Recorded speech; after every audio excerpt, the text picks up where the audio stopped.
안녕하세요. 저는 40대 여성이에요.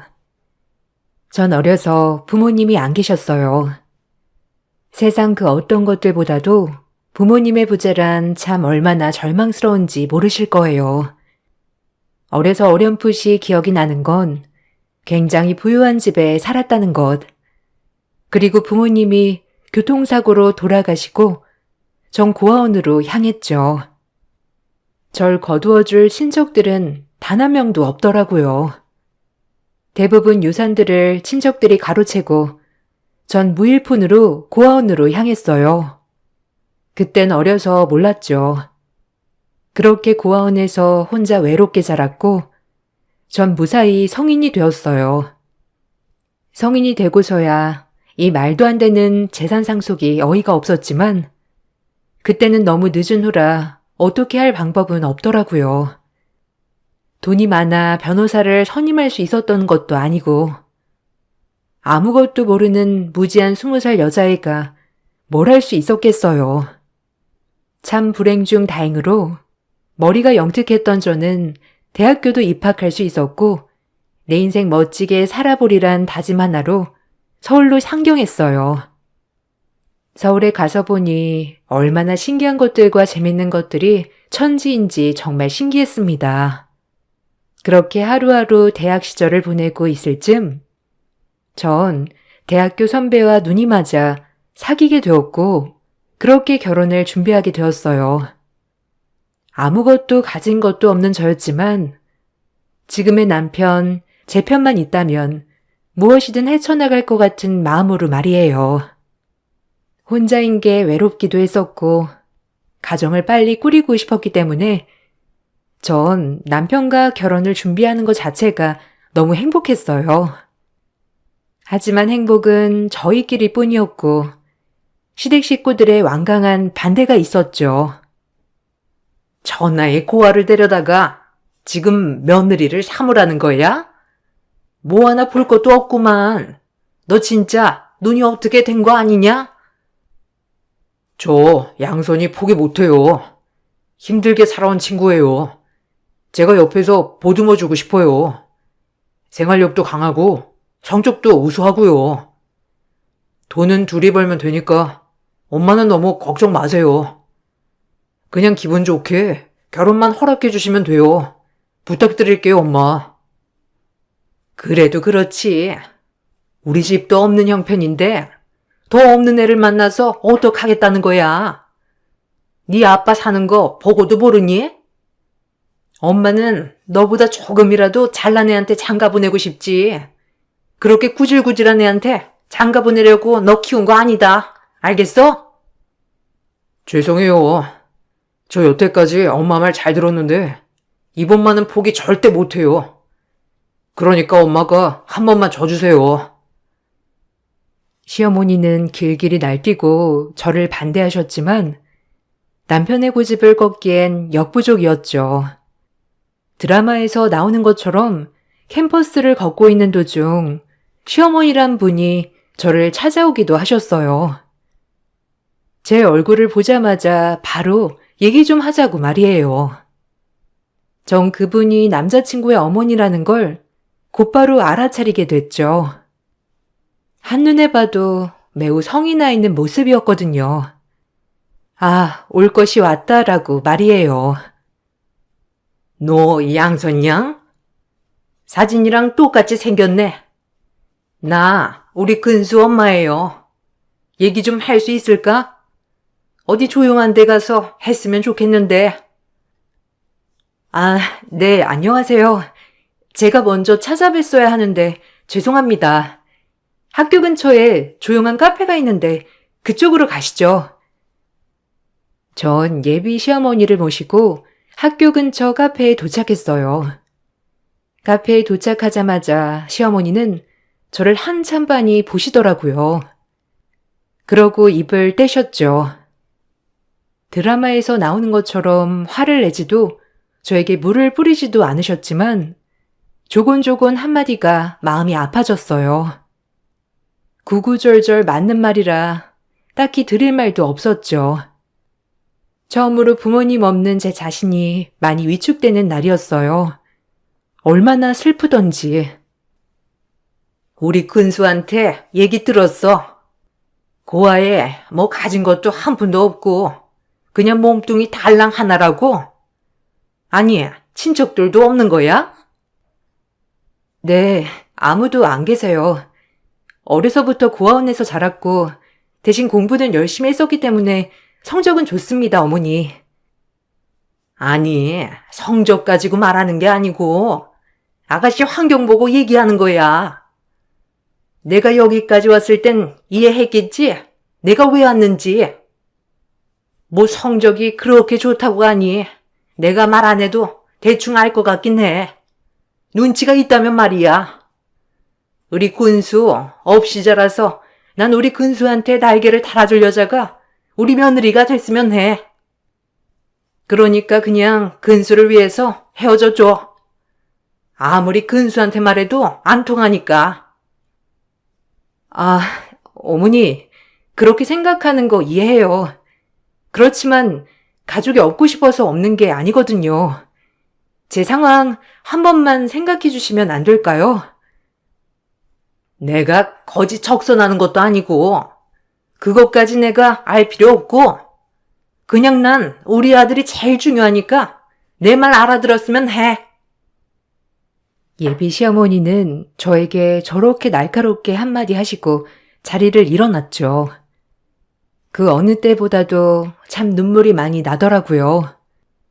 오히려 결혼을 반대당하는 슬픔보다 저희 엄마 아빠의 부재가 오히려 더 실감이 나면서 슬프더라고요. 왜 난 부모가 없을까 싶으면서 원망스럽기도 하고 보고 싶기도 하고 난 왜 혼자일까라는 답답한 마음뿐이었어요. 한참을 울고 일어나려는데 어느새 남자친구가 지금의 남편이 절 어디서 찾았는지 찾아왔더라고요. 제가 우는 걸 다 지켜보고 난 후 다가와 줬어요. 그리고 말했죠. 혹시 엄마 만났어? 미안해. 내가 더 완강하게 밀어붙였어야 엄마가 얘기하지 않았을 텐데 내가 잘못이야. 아니야. 이해돼. 솔직히 고아인 내가 뭐가 좋겠어. 가진 것도 없고 가족도 없고 돈이 많은 것도 아니고 원룸 보증금 300만 원이 전부인데 나는 뭐 잘 사나? 우리 둘 다 똑같은 처지지. 난 너 책임지기로 마음 먹었어. 그리고 행복하게 해줄 거야. 그러니까 좀만 참고 같이 헤쳐나가자. 다신 내가 네 눈에 눈물 빼는 일 없도록 해줄게. 그리고 엄마는 내가 잘 설득할 테니까 울지 마, 양손아. 남편의 진심 어린 고백에 더 눈물이 나왔고 저 역시 남편을 너무 사랑했기 때문에 결혼을 강행하기로 마음 먹었어요. 시어머니는 계속해서 저를 반대하셨지만 남편이 완강히 결혼을 밀어붙였기 때문에 결국엔 겨우 허락해 주셨어요. 전 저를 반대했던 어머니였지만 나에게도 새로 생긴 부모님이라고 생각이 드니 참 잘해드리고 싶었어요. 그리고 결혼을 처음 반대한 것은 다 이해가 갔거든요. 그래서 정말 극진히 모시려고 애썼어요. 남편이 저한테 잘하는 만큼 저도 시어머니께 다 돌려드리고 싶었거든요. 근수 때문에 허락했다만 난 너 마음에 안 든다. 그 닭똥 같은 눈물 연기로 우리 아들을 홀린 거지, 안 그래? 영악한 것. 아니에요, 어머님.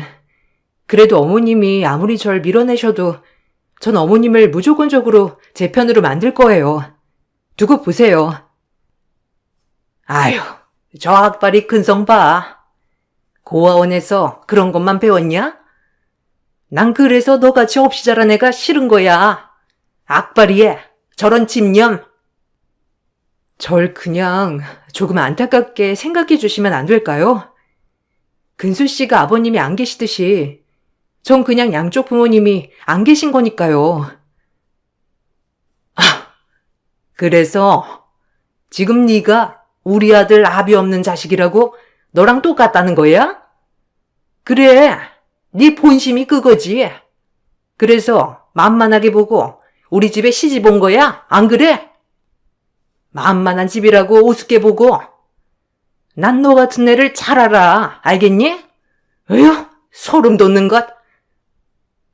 시어머니는 저를 조금도 안타깝게 여겨주진 않았어요. 그저 영악하고 부모 없는 천하의 고아일 뿐이었죠. 시어머니보다 저를 더욱 힘들게 한 것은 남편의 누나였어요. 남편과 12살 차이가 나고 이혼까지 한 누나는 저희와 같이 살면서 시어머니보다 저를 더 들들 볶고 힘들게 했거든요. 아침, 점심, 저녁 저를 부려먹고 그것도 모자라 피해망상이 있는 것인지 제가 무슨 말이라도 하려고 하면 본인을 무시한다고 쌍심지를 켜고 저에게 화를 냈죠. 그런 시어머니와 시누이의 등살에 늘 고된 나날이었고요. 처음엔 남편을 사랑하는 만큼 모든 걸 다 참으려고 했지만 점점 도를 넘는 시어머니와 시누이 때문에 도저히 참을 수가 없었습니다. 올케, 내 거 스타킹 안 빨아놨어? 아니, 내가 빨아놓으라고 했잖아. 고원에서 이런 거 많이 해봤을 거 아니야? 일부러 내 거 안 한 거지? 아니에요. 그리고 스타킹을 제때 내놨어야 빨아놓죠. 방에 그렇게 박혀있는데 제가 어떻게 알아서 빨겠어요? 안 그래요? 엄마가 말했어 봐. 어떻게 해서든 했겠지. 지금 올케도 나 이혼하고 여기 들어와서 산다고 무시하는 거 아니야? 나쁜 년. 아닌 거 알잖아요. 제 거 빨면서 같이 빨 테니까 얼른 주세요. 그리고 그런 거 아니니까 오해 좀 하지 마시고요. 오해는 무슨? 내가 오늘은 바빠서 그냥 넘어가는 줄 알아. 알겠어? 에휴, 근수도 좀 있는 집 애를 꼬셔서 데리고 오지. 구질구질한 애를 데리고 와가지고. 아주 우리 집 살림도 나아지지를 않아. 어찌 지보다 더 못한 거를 데리고 와?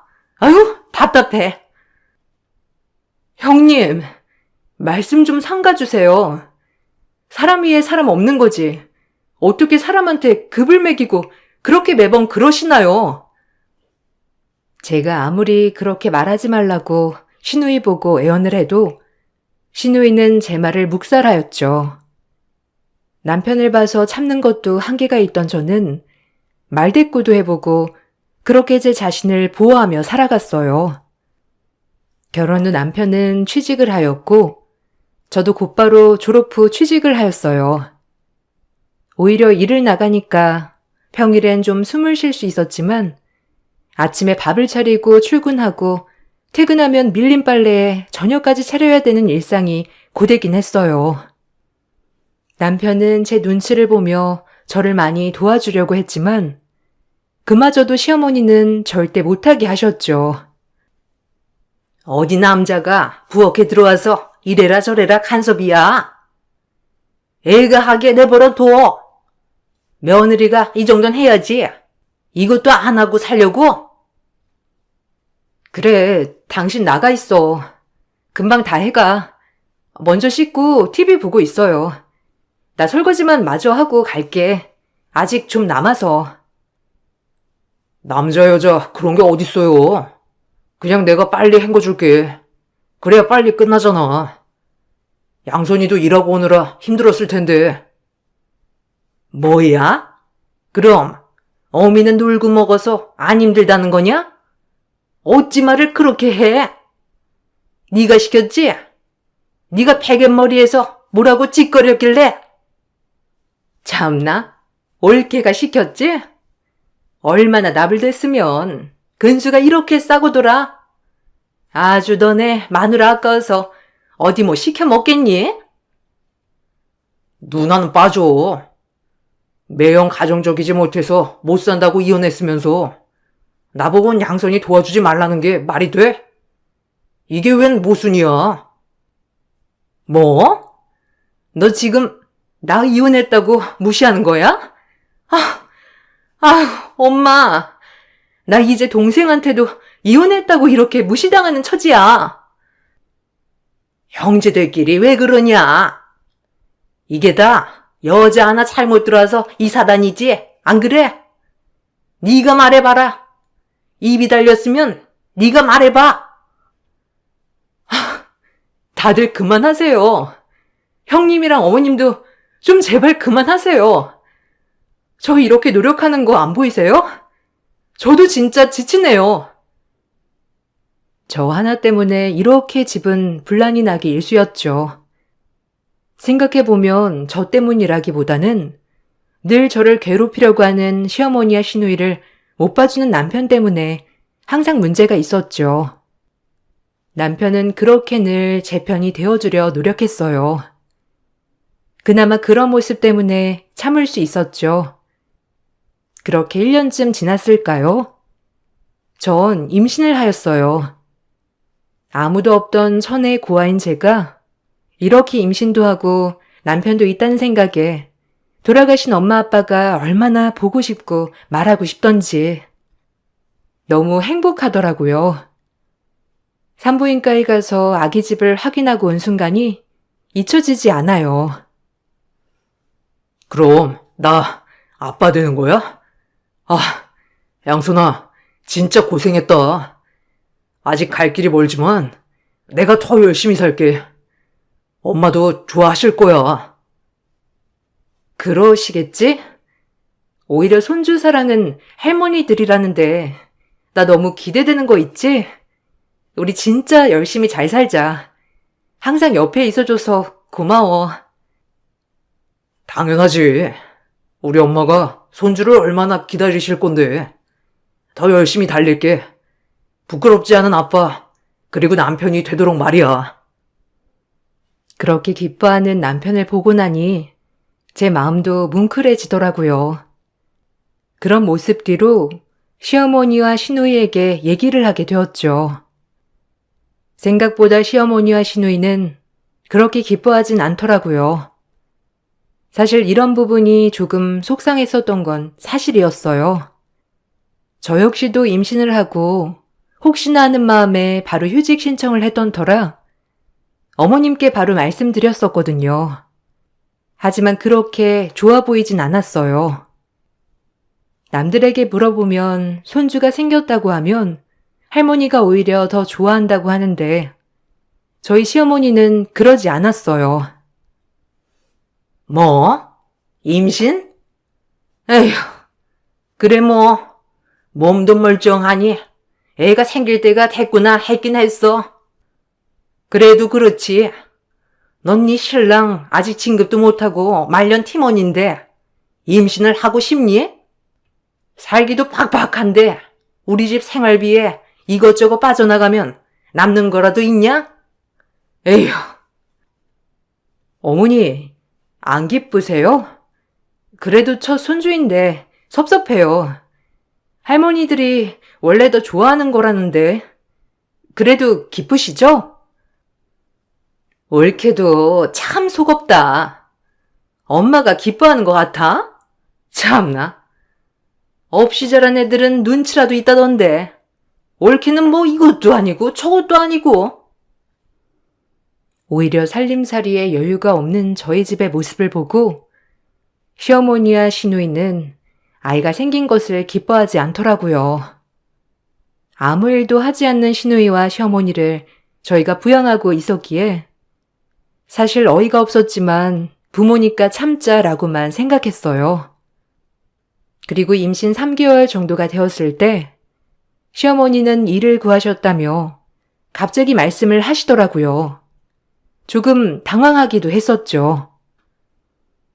이제 애도 태어나는데 나도 일해볼까 해. 아니 가뜩이나 살림살이 팍팍한데 입 하나 넣는다는데 내가 별 수 있니? 그래도 어머님 여태까지 쉬셨는데 일 가능하세요? 제가 아이 낳고 다시 복직하면 되는 건데 힘드시진 않겠어요? 그래도 그렇게 되니? 우리 아들만 고생시킬 수 없지. 안 그래? 내가 어떻게 키운 아들인데. 나라도 도와야지. 입이 몇 개야. 아니면 형님도 계시잖아요. 차라리 형님이 취직하는 게 더 나을 것 같긴 한데. 안 그런가요? 어머님 몸 상하시면 어쩌려고. 뭐? 우리 큰이가 얼마나 귀한 앤데. 아무 일이나 할 애가 아니라고. 알겠어? 지금 회사 고르느라 쉬는 거다. 무시하지 마.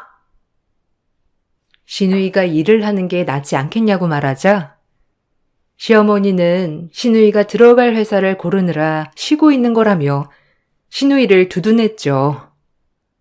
그러고서는 본인 아들을 고생시킬 수 없다며 이를 완강히 한다고 하였고 그 일은 300평 대저택 청소 도우미 일이었어요.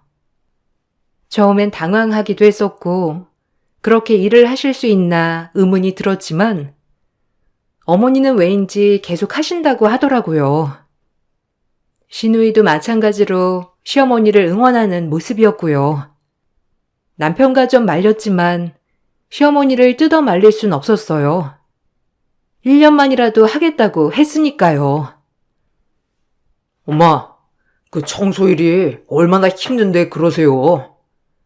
양선이도 어차피 아이 낳으면 복직할 건데 무리 안 하셔도 돼요. 우리 식구 살 정도는 되니까. 그리고 누나가 일하면 되지. 왜 엄마가 이렇게 고생해야 돼? 누나도 멀쩡하잖아. 일해야지, 안 그래? 나도 취직자리 찾고 있어. 왜 이래? 참나, 너 나 눈치 주는 거야? 이혼하고 이 집에 얹혀 산다고? 엄마, 나 진짜 서럽다, 정말. 너 왜 그니한테 눈치 주고 그래? 내가 쉬라고 했어. 지금 쉬지 언제 쉬니? 천천히 일할 거니까 그냥 넌 신경 쓰지 마. 그리고 아무데나 일할래니 우리 그니가? 얼마나 많이 배운 앤데. 지금은 이럴 타이밍도 필요한 거야. 회사를 고를 타이밍. 넌 뭣도 모르면서. 그렇게 시어머니는 고집대로 일을 한다고 하였고 일을 하러 나가더니 다리를 삐어 오셨어요. 너무 걱정되기도 하면서 어이도 없었죠. 청소일을 한 번도 해보지 않은 시어머니가 갑작스레 하루 만에 다리를 삐어오니 남편도 걱정이 이만저만이 아니었고요. 저 역시도 휴직 상태라 눈치가 보이더라고요. 저 때문에 이사단이 난 건 아닌가 싶어 걱정도 되었고요. 하지만 어머님은 놀라울 제안을 했죠. 지금 생각해보면 어머니는 처음부터 절 이용할 생각을 하셨던 거죠. 임신하고 휴직으로 쉬고 있는 제가 못마땅했으니까요. 그러니까 내가 일하지 말라고 했잖아요. 당장 그만둬요. 아유, 진짜 내가 못 살아. 아니, 어떻게 하다가 다친 거야? 어떻게 그만두니? 그런 자리가 어디 있다고? 얼마나 편한데? 내가 발을 헛디뎌서 그런 거야. 임산부도 하겠더라. 그래도 약속했는데 어떻게 바로 그만둬? 아휴, 대신해줄 사람이 필요한데. 아, 그래.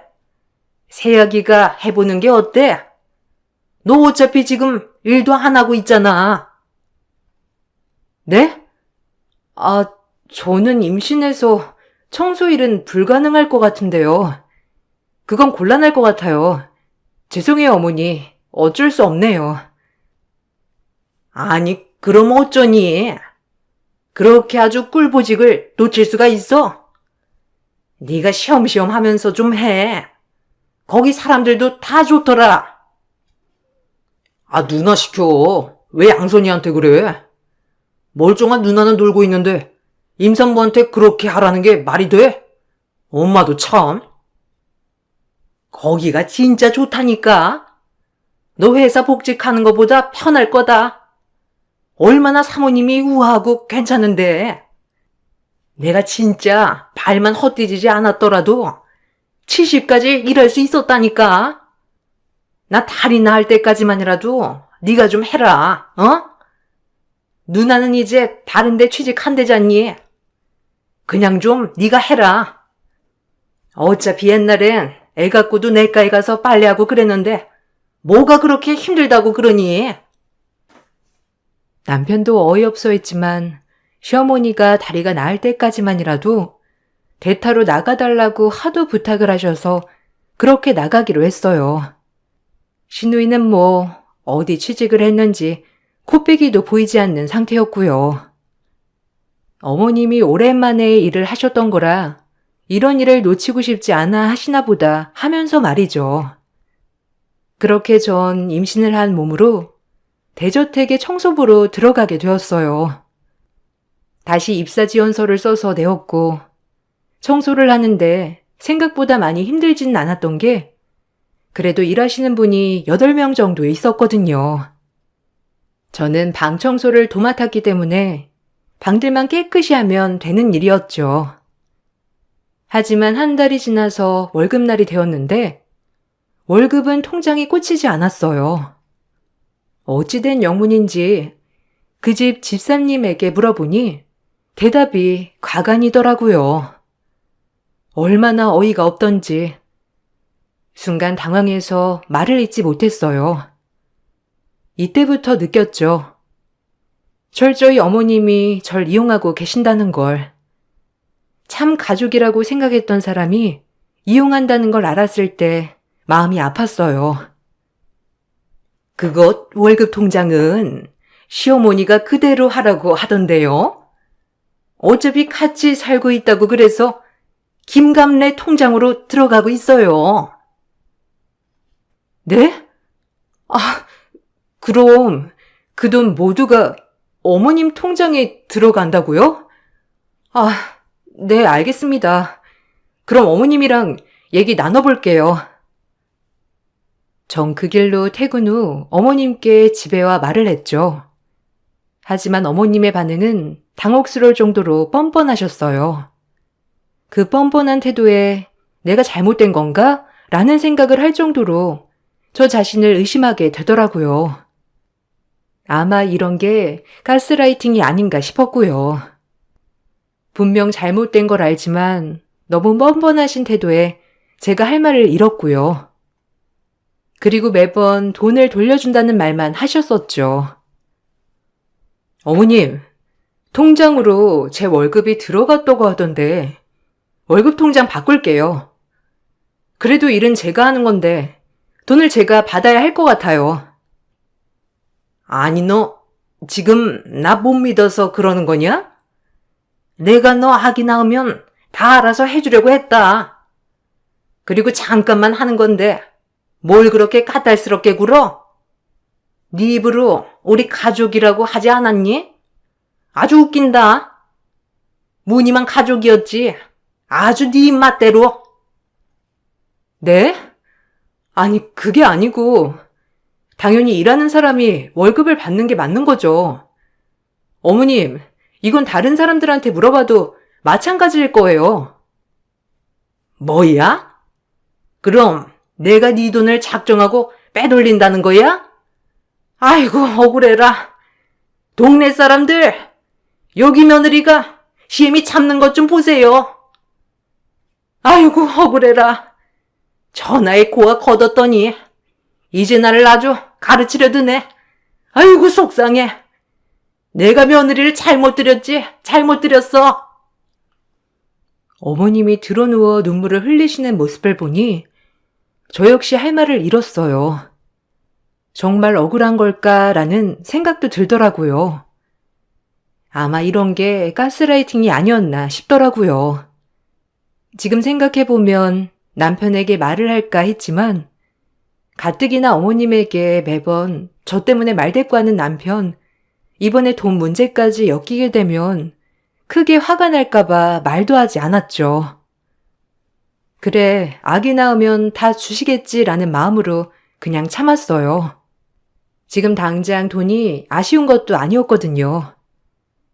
너무 부당하다고 느꼈지만 가족이니 믿어보기로 마음을 먹었죠. 설마 그 돈으로 엄한 데 쓰겠어? 라는 마음 말이에요.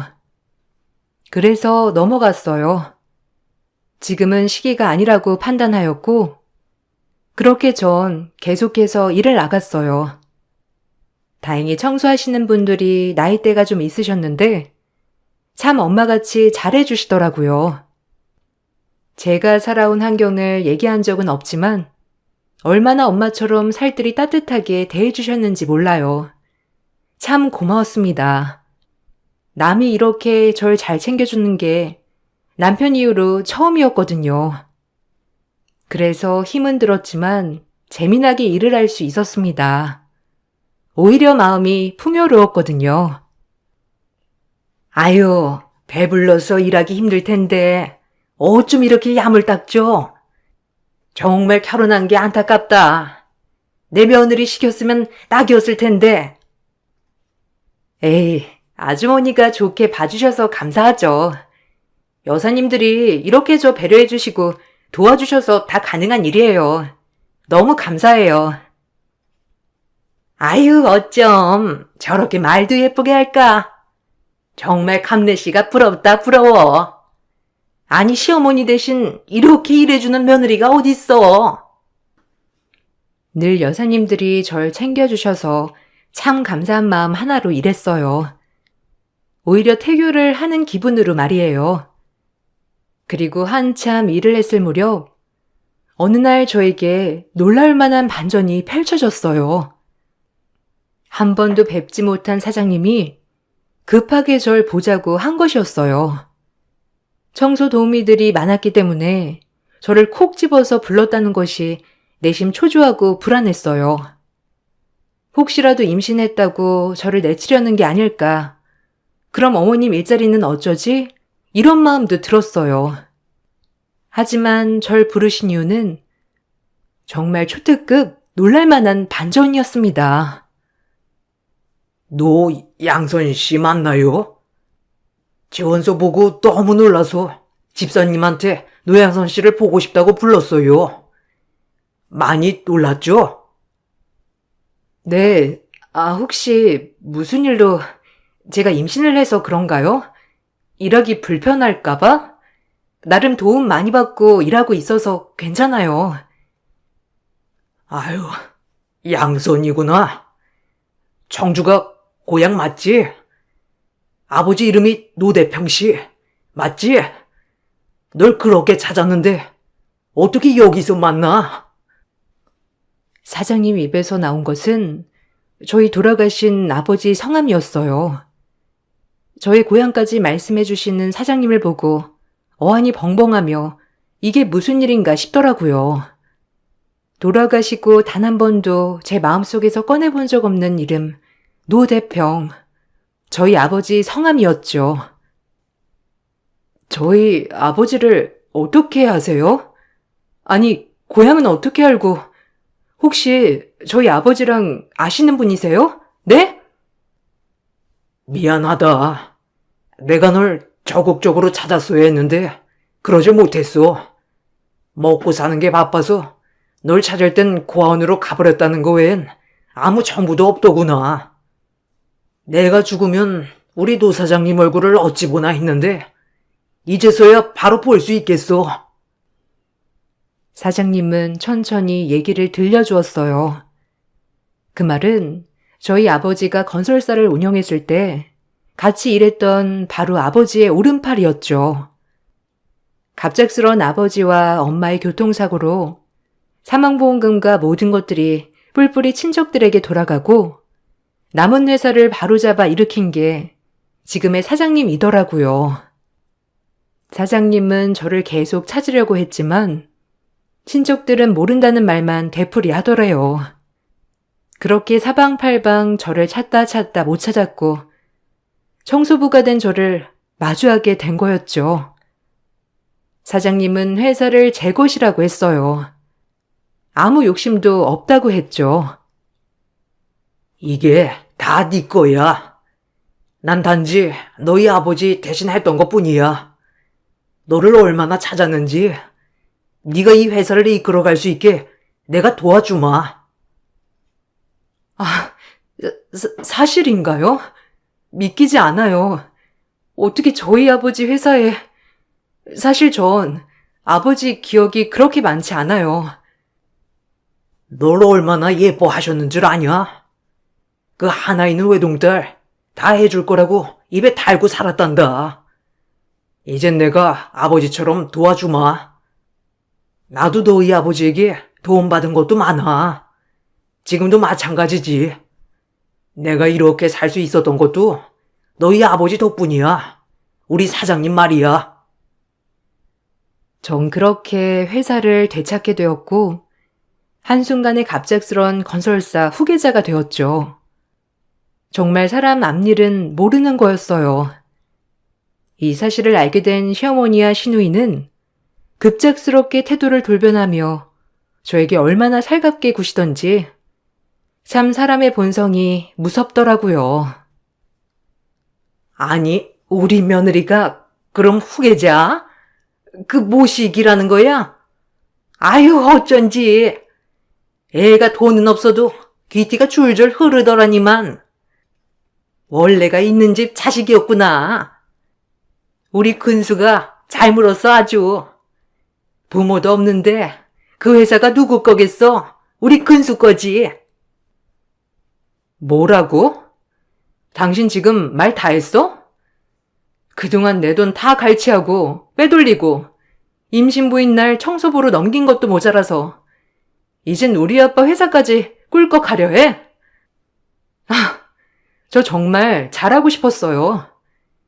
부모님이 안 계셨지만 어머님은 엄마처럼 모시고 싶었고요. 하지만 끝끝내 어머님은 마음을 열어주지 않았죠. 이제 저도 그만할게요. 더 이상 어머님 안 보고 싶어요. 물론 형님도요.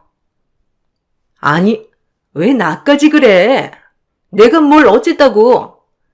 그래도 우리 근수랑 허락해 줬잖아. 천하의 고학 걷어줬으면 은혜는 갚아야지. 나랑 엄마 안 보고 살아도 좋으니까 회사에 지분 하나만 띄워줘. 그럼 그거면 돼. 우리가 뭐 옳게 예뻐서 그러는 줄 알아? 뭐? 뻔뻔하기 짝이 없지. 지분을 달라고? 참나. 당신도 들었지? 나 어떻게 해야 해? 난 오늘에서야 마음 준비 다 했어. 이제 형님이랑 어머님 안 볼 거야. 당신도 그런 줄 알아. 나랑 태어날 아기 보고 싶으면 지금 따라오고 아니면 따라오지 마. 전 집을 나와버렸고 남편은 절 뒤따라왔죠. 제가 고생한 걸 옆에서 다 봐왔기 때문에 남편은 절 뒤따라오더라고요. 절 뒤따라 나온다는 것이 어떤 의미인 줄 알기 때문에 참 고마웠어요. 남편은 어머님과 시누이와 절연을 선언하면서 저를 따라 나왔어요. 저희는 대출을 조금 끼고 작은 집을 하나 구해서 아이를 낳을 준비를 했고 전 저를 도와주실 사장님과 함께 회사 운영을 배워나가기 시작했어요. 나름 학부에서 경영학을 전공하기도 했고 경영 수업을 받는 게 하나도 지루하지 않더라고요. 번번이 건설사의 시어머니와 시누이는 돈을 얻으러 찾아왔지만 매몰차게 거절했어요. 시어머니와 시누이는 분에 못 이겨 했죠. 우리 아들 빼돌리고 네가 이렇게 뻔뻔하게 잘 살 수 있을 줄 알아? 너 내가 가만 안 둬. 다달이 500씩 붙여라. 알겠어?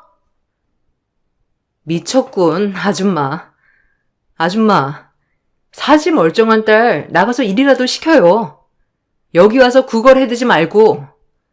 당신 나 아무것도 없을 때 어떻게 됐어? 받은 대로 돌려주는 것뿐이야. 당신이랑 당신 딸년 똑바로 살아. 정신 차려도 우리가 돌아올까 말까야, 알아?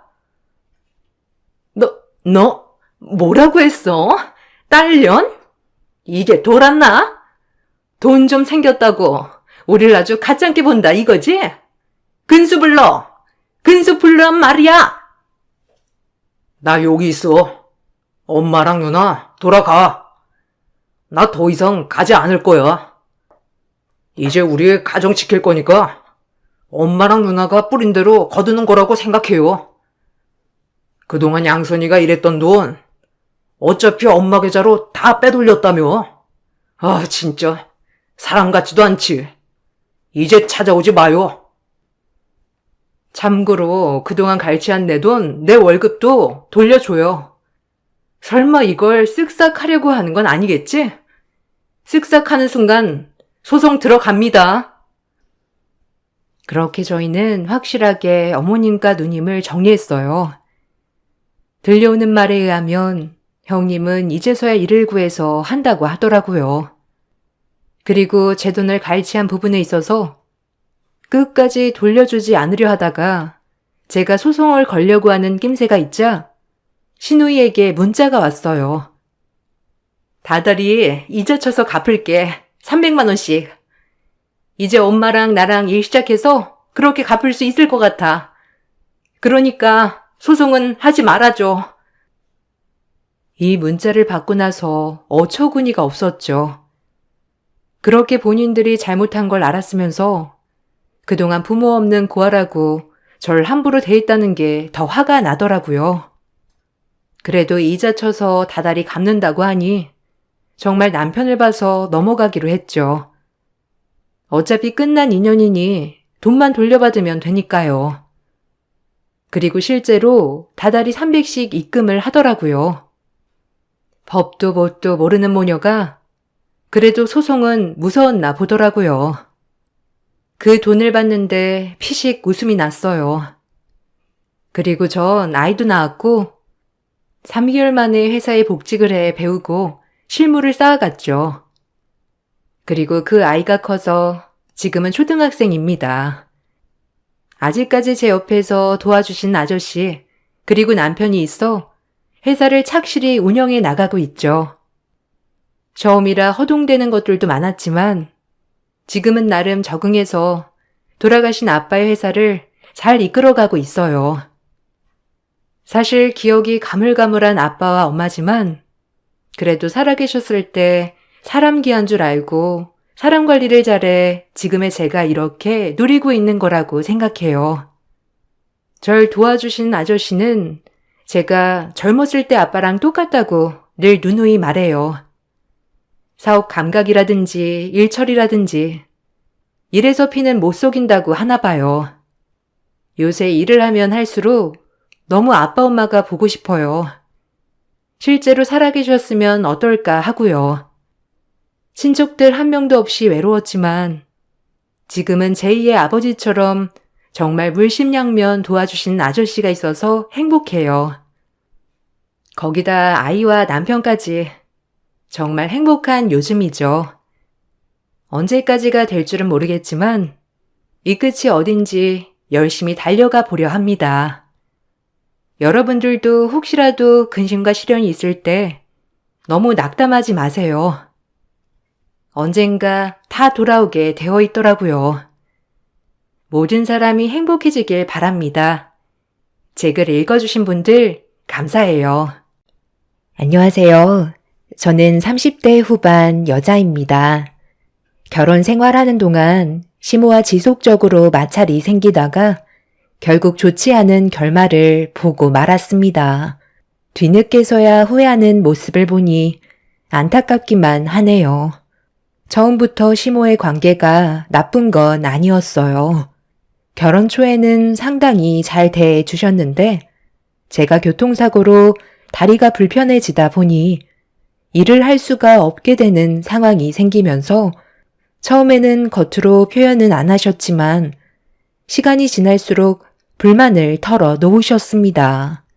제가 원해서 다리를 다친 것도 아닌데 시모의 눈치가 너무 보여서 불편한 다리로 뭐라도 해야만 될 것 같았어요.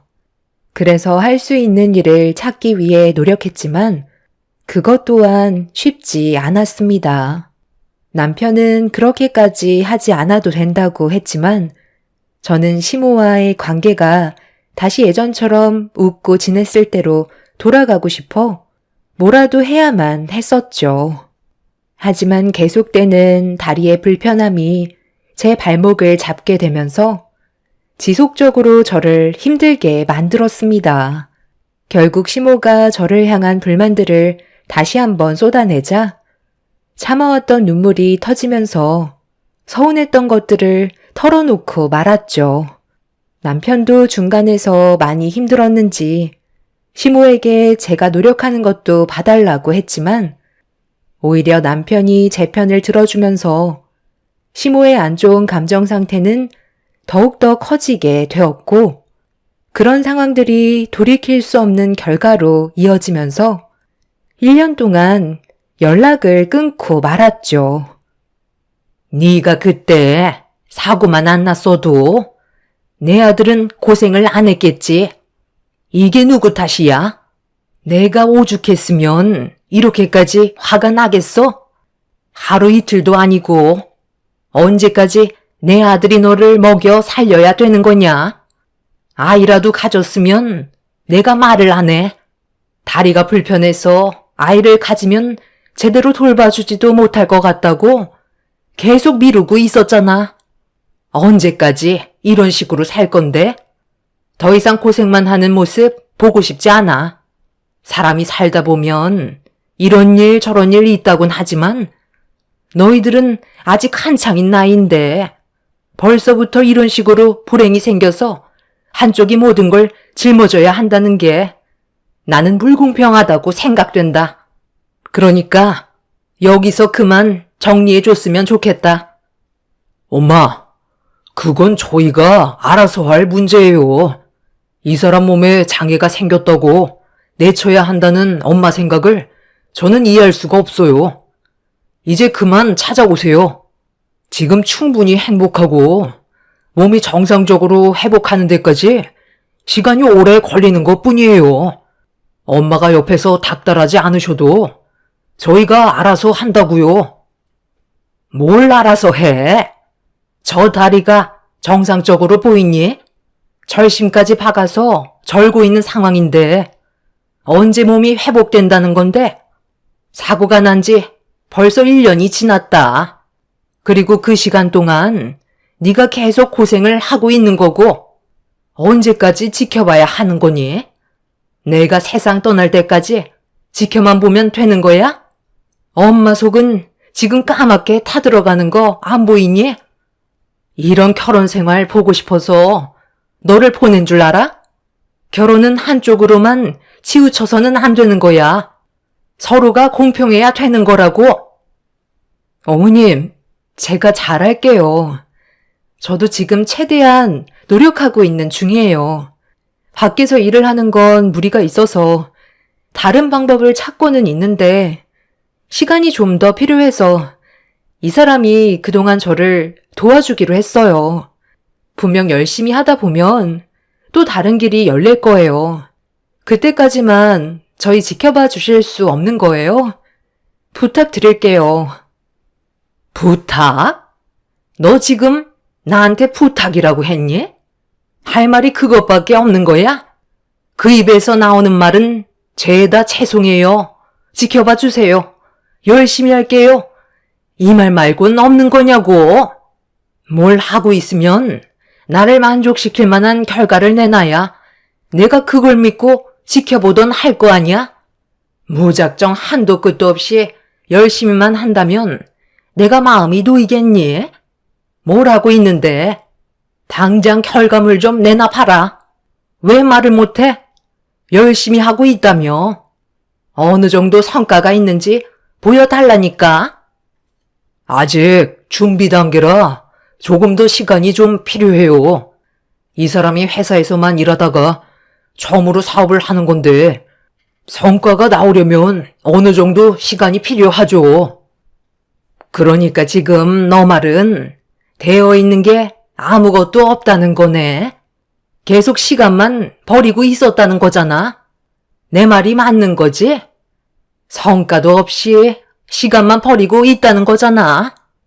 이러면서 뭘 보여주겠다는 거야? 열심히만 한다면 세상 사람 전부 다 부자 됐겠다. 먹을 거 다 먹고 잘 거 다 자고. 그러면서 좋은 결과가 오길 바라는 거니? 시모는 더 이상 지켜볼 수 없을 것 같다면서 남편과의 관계를 하루빨리 정리해주길 바라셨어요. 그 말을 들은 남편은 저희 부부 문제를 왜 시모가 참견하냐면서 처음으로 목소리 높여 화를 냈어요. 그런 남편의 모습을 시모도 처음 봤는지 많이 당황스러워 하셨습니다. 남편은 더 이상 참견하지 말라면서 시모를 강제로 집에서 내쫓았어요. 그리고 그때 이후로 시모도 상처를 많이 받으셨는지 더는 찾아오지 않으셨고 연락도 없으셨죠. 남편의 마음도 말이 아니었겠지만 저희 부부가 최선을 다해서 살아가고 있는데 그런 걸 알아주지 못하신다는 게 너무 마음이 안 좋았습니다. 그렇게 남편의 결단력으로 한동안 시모의 눈치를 안 보며 살아왔었고 1년의 시간이 지나가게 되었던 거죠. 교통사고가 나서 재활치료 1년, 그리고 시모와 연락을 끊은 지 1년, 총 2년의 시간이 훌쩍 지나가 버리면서 저희의 삶에도 많은 변화가 찾아왔어요. 열심히 살아온 만큼 그에 따른 성과가 조금씩 보이기 시작하면서 여러 가지 문제들이 하나하나 풀어져 가고 있었는데 1년간 연락을 끊고 지냈었던 시모가 저희 부부에게 다시 접근을 시도하셨어요. 아무래도 완전히 인연을 끊고 지내는 게 말처럼 쉬운 문제가 아니기 때문에 저는 어느 정도 예상을 하고 있었죠. 제가 제일 걱정하고 있었던 건 예전처럼 저를 대하시는 행동들이 똑같다면 저희 부부는 가까이 지내고 싶은 마음은 없었어요.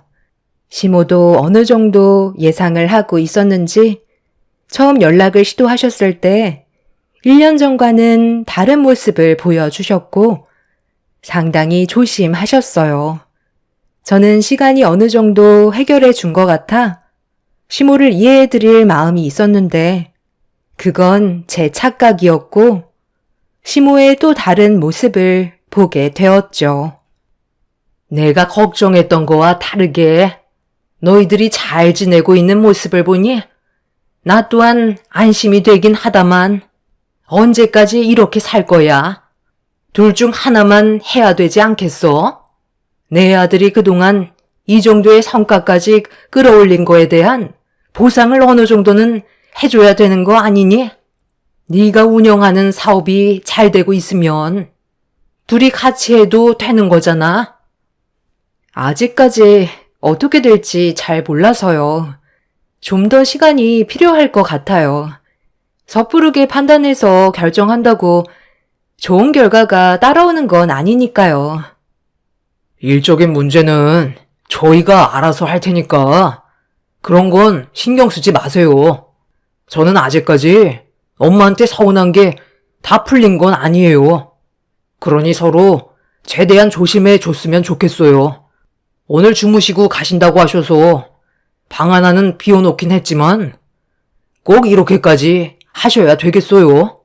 1년 동안 연락 한 통 없으셨고 저희가 기분이 좋은 것도 아닌데 오늘 갑자기 주무시고 가신다는 건 좀 불편한 것 같아서요. 이럴 때일수록 조심해야 되는데 조금 더 엄마와 저희가 시간을 가지는 게 좋지 않겠어요? 그럴 거였으면 연락도 안 했다. 내가 너희한테 왜 연락을 했겠니? 오래간만에 며느리가 해준 밥이나 한번 먹어보자.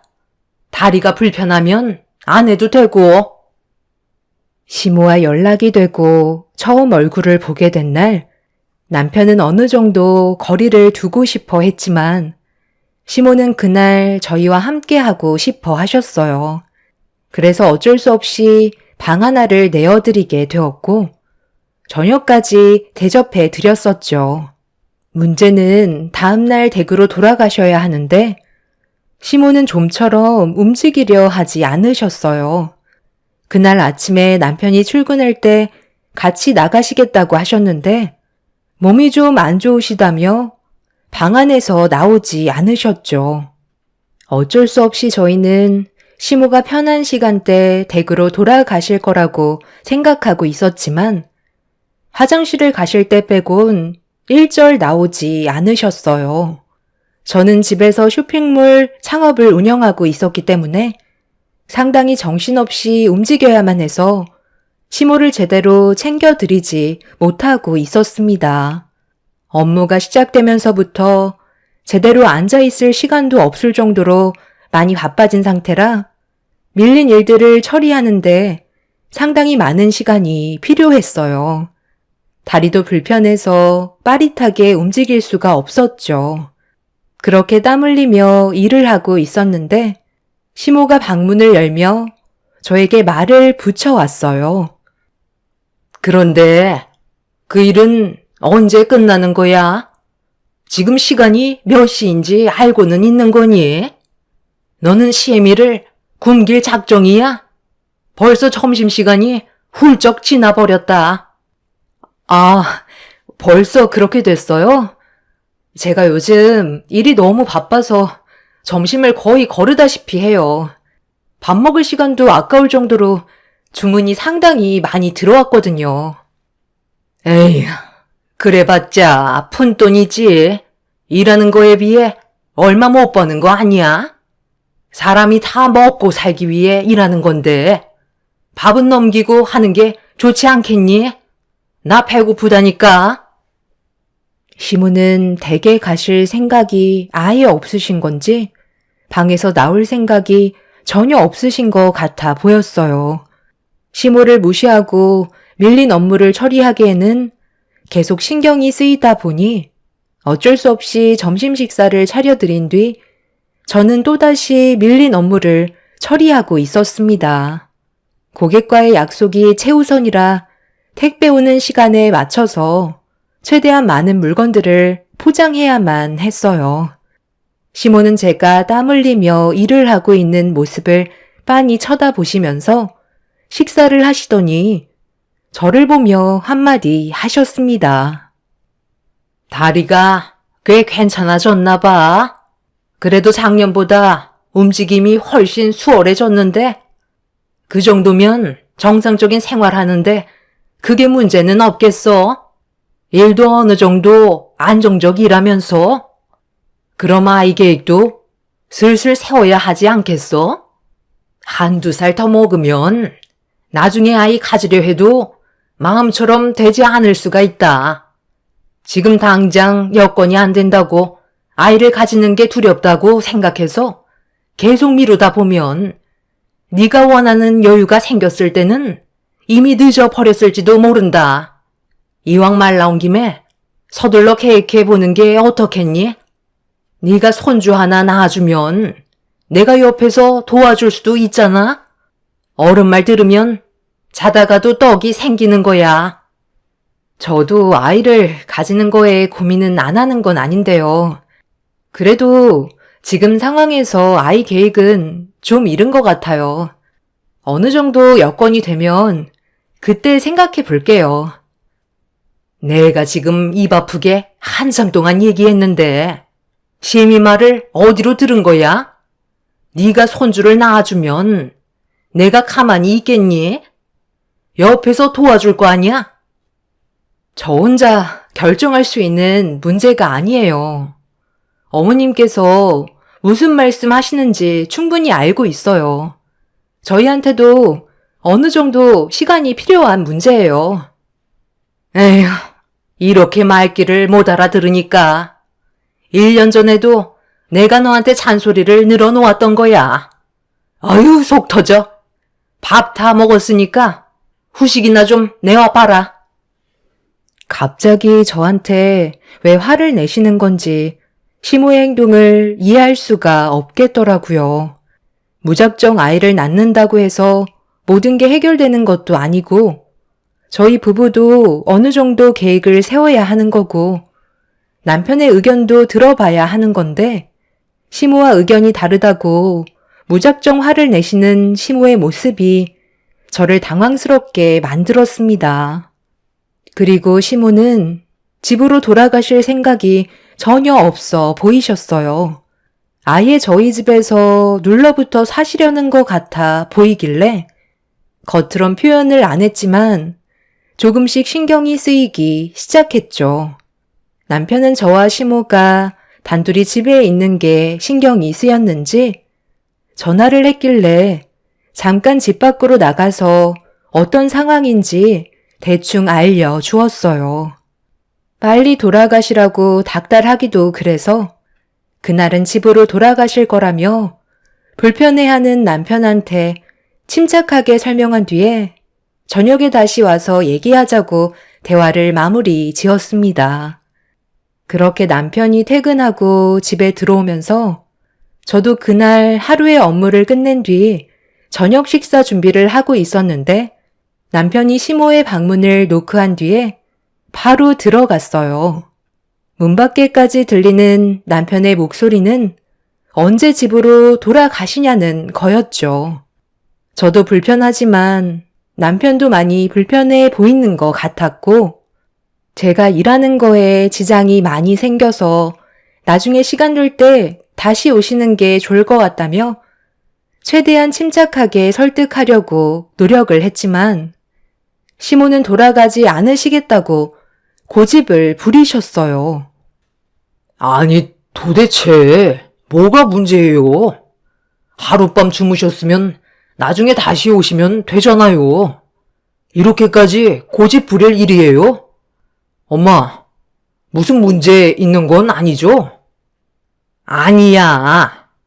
그냥 너희들이랑 같이 있고 싶어서 그런 건데 며칠만 더 있다가 가면 안 되겠니? 우리 아들 내가 1년을 못 봤더니 좀 더 보고 싶어서 그런 거지. 집에 혼자 계시는 게 힘드셔서 그런 거예요? 지금까지 아버지 없으셔도 잘 지내왔었잖아요. 엄마가 이러시는 거 솔직히 적응 안 돼요. 저희 집에서 그동안 단 한 번도 주무신 적 없으셨으면서 갑자기 이러시면 얼마나 신경 쓰이는지 아세요? 저희한테 말 못할 사정이라도 있으신 거 아니에요? 아이, 그런 거 없다니까. 그냥 며칠만 더 있다가 가도록 하마. 그 정도는 괜찮은 거 아니니? 며느리 저녁 준비 다 끝난 것 같은데 일단 나가서 밥부터 먹자. 시모한테 1년 동안 무슨 변화가 생겼는지 저희는 알지 못했지만 얼굴에는 근심 걱정이 많아 보였어요. 남편도 어느 정도는 짐작하고 있었는지 더 이상 시모를 건들지 않았습니다. 좀 더 지켜보는 게 좋을 것 같다고 판단하게 되었고 저희는 최대한 많은 배려를 해드리고 있었어요. 그렇게 함께 지내온 지 며칠이 지나고 어느새 일주일이라는 시간이 흘러버렸죠. 묵묵히 기다려주고 있던 남편도 거의 한계치에 도달한 듯 보였고 저 또한 매번 시모의 수발을 들어주는 게 쉽지 않아 어려움이 많았습니다. 다리도 불편한데 일도 해야 되고 시모까지 챙겨야 하다 보니까 어느 때보다 체력 소모가 많았었어요. 어느 정도 예상은 하고 있었지만 남편은 참는데 한계가 왔는지 결국 목소리를 높이고 말았습니다. 남편은 시모와 싸우기 싫은 눈치였지만 아무 말도 해주지 않고 그냥 저희 집에 계속 버티고 나가지 않으시는 시모의 행동들에 남편도 지쳐버렸는지 침착하게 대화를 이끌어가지 못했었죠. 결국 남편이 얼굴을 붉히면서 화를 내자 그제서야 다음 날은 무조건 나가겠다며 포기한 듯한 모습을 보이고 계셨어요. 그런 모습을 지켜보고 있던 남편은 무슨 일이 있는 거냐고 재차 여쭤봤지만 시모는 아무 말도 해주지 않으셨어요. 결국 다음 날 집으로 돌아가시겠다는 말을 듣게 되면서 상황은 마무리가 되는 듯 싶었죠. 그렇게 한바탕 한 뒤에 남편과 함께 단둘이 방에서 대화를 주고받으면서 앞으로 어떻게 해야 할지 걱정이 많아 진지하게 의논을 할 수밖에 없었습니다. 저희는 시모의 행동에 신경이 쓰이기도 했지만 약간 우울증 증세도 있으신 것 같아 조만간 저희가 시댁에 한번 방문해서 시모의 기분을 풀어드리는 걸로 의견을 합치게 되었어요. 어머님, 어디가 안 좋으신 건가? 확실히 작년과는 분위기가 너무 다르신데? 옛날 같았으면 당신이 그만 돌아가 달라고 한마디 하면 10마디 하셨잖아. 그런데 지금은 표정도 어두워 보이시고 당신 출근하면 밥때 말고는 방에서 아예 나오지도 않으셔. 확실히 우리가 모르는 무언가가 있는 것 같지? 그렇다고 우리 집에서 계속 같이 생활을 할 수는 없는 거잖아. 지금 상황을 봐봐. 나는 밖에서 일을 해야 되고, 당신은 지금 일이 한창 잘 돼서 쉴 시간 없이 바쁘게 움직이고 있는데, 우리가 어떻게 모든 걸 챙겨드릴 수 있겠소? 그리고 멀쩡한 집 놔두고, 우리 집에서 계속 생활하시는 것도 문제가 있는 거지. 당신 내일 처가댁에 다녀오지? 이거 장모님이랑 장인어른 용돈이야. 각각 50만 원씩 넣어드렸으니까 내일 좋은 시간 보내고 와. 테이블에 올려둘게. 이렇게까지 하지 않아도 된다고 했잖아. 우리 부모님은 나 잘 되라고 도와주신 건데 당신이 이렇게까지 노력할 필요 없어. 내가 챙겨드리면 되잖아. 두 분께서 당신을 믿고 뒤에서 지원을 해주셨으니까 지금의 자리까지 올 수 있었다고 생각해. 나도 내 손에서 최대한 해드리고 싶은 마음에 챙겨드리는 거니 부담 갖지 말고 드리고 와. 그래야 내 마음도 편하니까. 당신이 나랑 결혼하고 나서 고생만 하고 있잖아. 올해까지만 회사일 마무리하고 당신 일 도와주도록 할게. 남편은 항상 저에게 미안해 했어요. 제가 다리를 다치면서부터 모든 게 자기 탓이라고 생각하고 있었죠. 여러 가지로 남편한테 항상 미안한 마음이 들었고, 다리만 괜찮았다면 저희 삶은 평탄한 인생을 살고 있었겠지만, 과거에 얽매여서 살고 싶지 않았어요. 현재가 훨씬 더 좋은 상황들도 많았으니까요. 항상 저희 부모님을 신경 써주는 만큼 저 또한 시모와 단둘이 있을 때 상황에 맞게 여러 가지로 챙겨드리려 노력을 하고 있었어요. 그래서 시모한테도 용돈을 따로 챙겨드리려고 미리 준비를 해놨었죠. 그렇게 다음날 남편이 출근을 하고 저는 부모님 집에 가기 위해 정신없이 준비하고 있었는데 제가 주문한 물건들이 도착을 해서 정신없이 문 앞에 정리를 하고 있었습니다. 잠시 뒤 엄청난 일이 눈앞에 펼쳐질 거라곤 전혀 예상을 하지 못한 상태였었죠. 시모는 제가 물건을 정리하고 있는 동안 중요한 약속이 생겼다면서 먼저 집을 나서셨고 저는 시모를 배웅해 드린 다음 용돈까지 챙겨드린 후 뒤이어 친정으로 출발할 수 있게 되었어요. 오래간만에 부모님을 뵙는 자리라 즐거운 시간을 보내고 분위기 좋은 곳에서 점심 식사를 하다가 남편이 드리라고 했던 용돈이 생각이 나 부모님께 전달해 드렸어요. 용돈을 받으신 두 분께선 봉투 안의 내용물을 확인해 보셨는데 엄마가 좋아하시는 것보단 알 수 없는 표정으로 아빠를 바라보신 뒤 저를 바라보면서 당황스러워 하셨습니다. 제가 무슨 문제가 있냐고 여쭤보자 뒤이어 봉투를 확인하시고 아빠도 같은 표정을 보이시며 뭔가 잘못된 것 같다고 하시길래 다시 봉투를 돌려받은 뒤 안의 내용물을 확인해 보는 순간 얇은 종이 한 장이 들어 있었어요. 처음 보는 종이라 꺼내서 제대로 살펴보는 순간 경악을 하고 말았습니다. 남편이 부모님 드리라고 챙겨줬던 용돈 봉투 안에 50만 원이 아닌 5천 원 마트 쿠폰이 들어가 있었어요. 너무 놀란 저는 봉투 안을 재차 확인하면서 당황스러워하고 있었는데 엄마가 쿠폰 뒷면에 뭔가 적혀 있다며 저에게 건네해 주셨고, 글씨가 적힌 내용을 확인하는 순간 충격을 받고 말았습니다.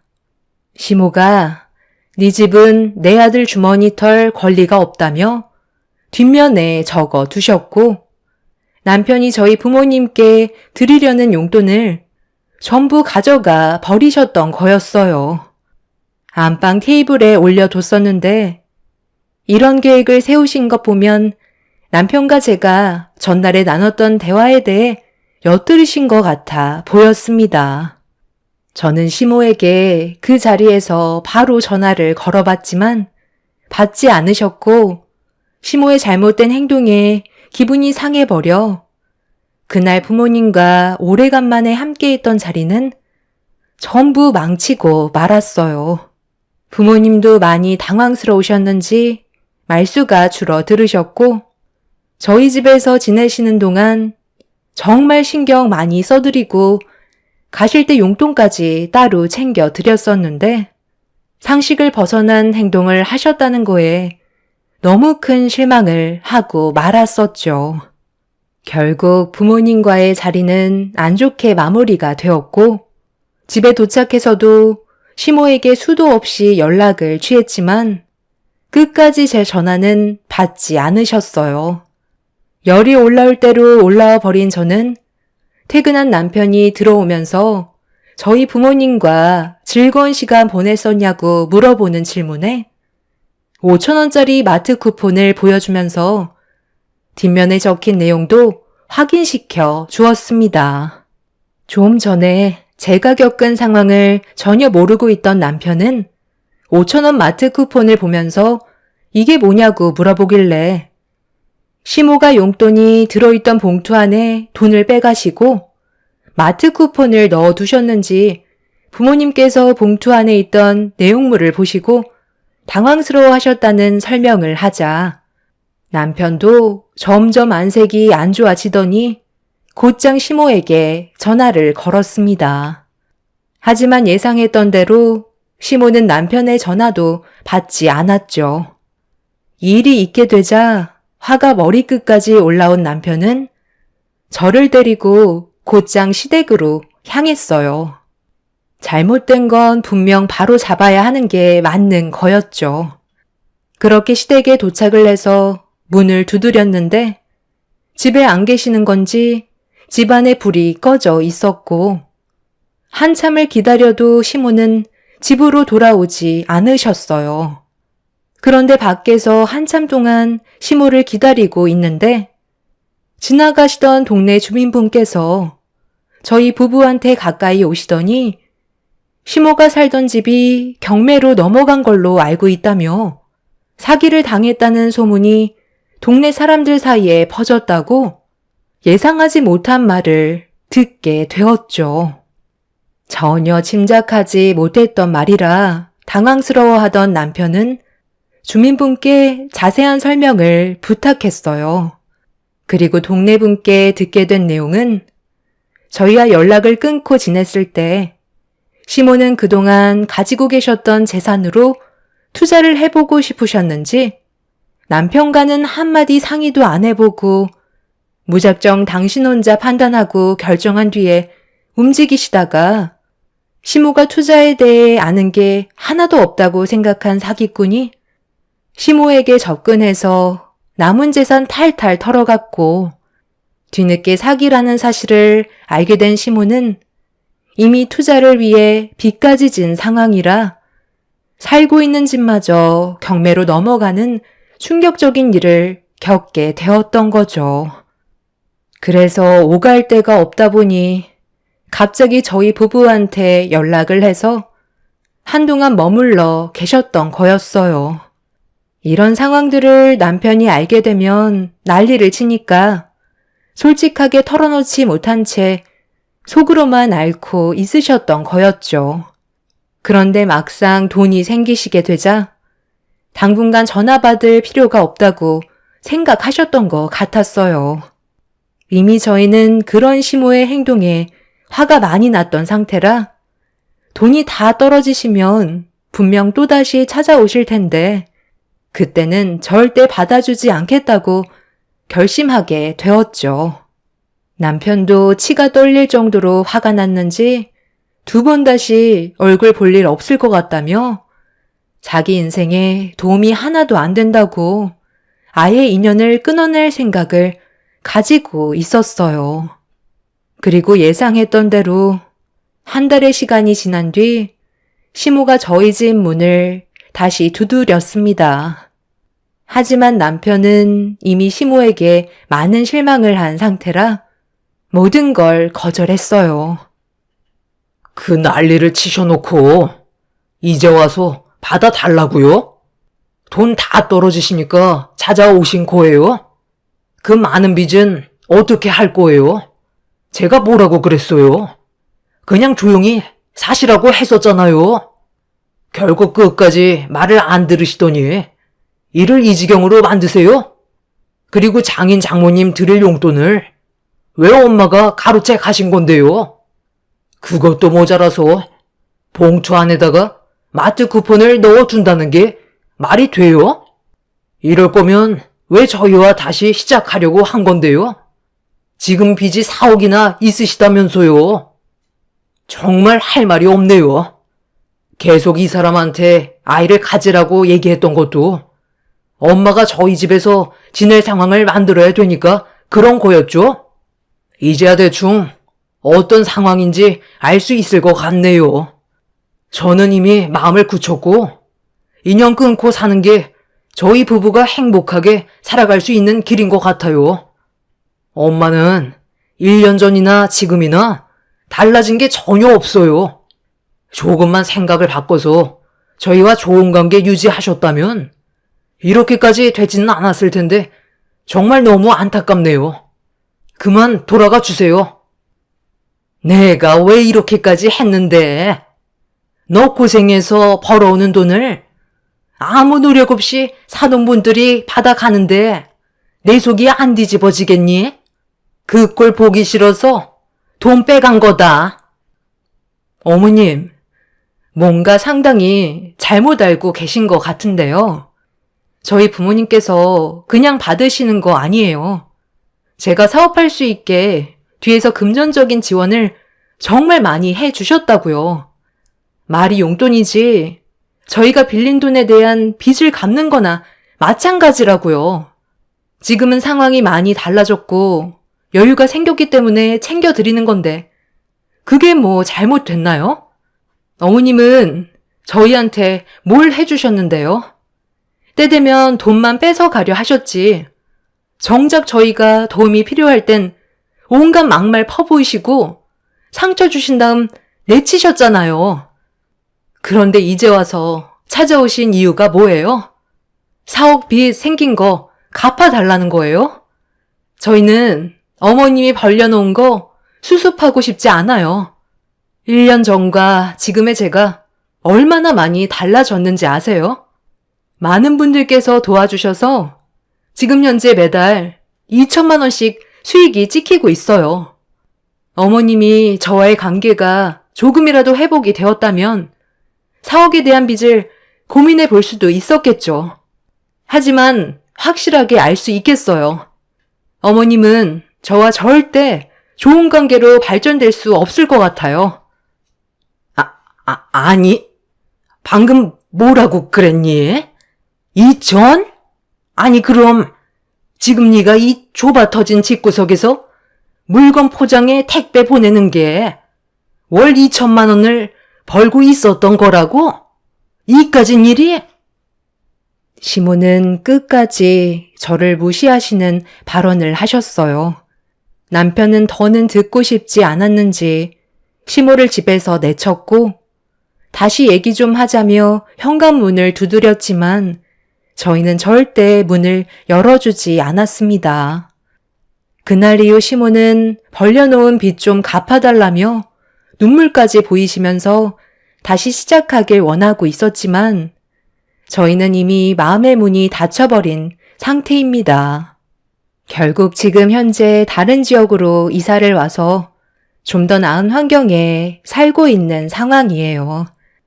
최근에 아이까지 임신해서 그동안 혼자 하던 일을 직원을 고용해 사업을 좀 더 체계적으로 꾸려가고 있는 중입니다.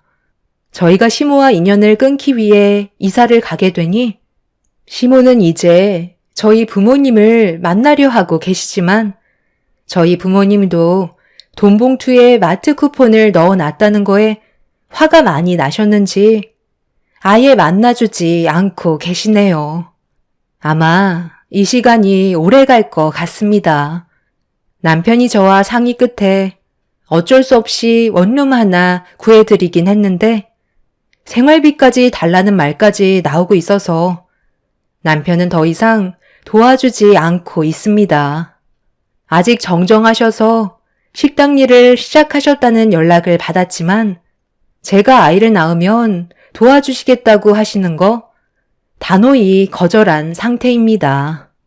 현재 땅을 치고 후회하고 계시는 시모가 꼭 자신을 뒤돌아 보셨으면 좋겠어요. 앞으로 저희 부부의 인생은 꽃길만 펼쳐졌으면 합니다.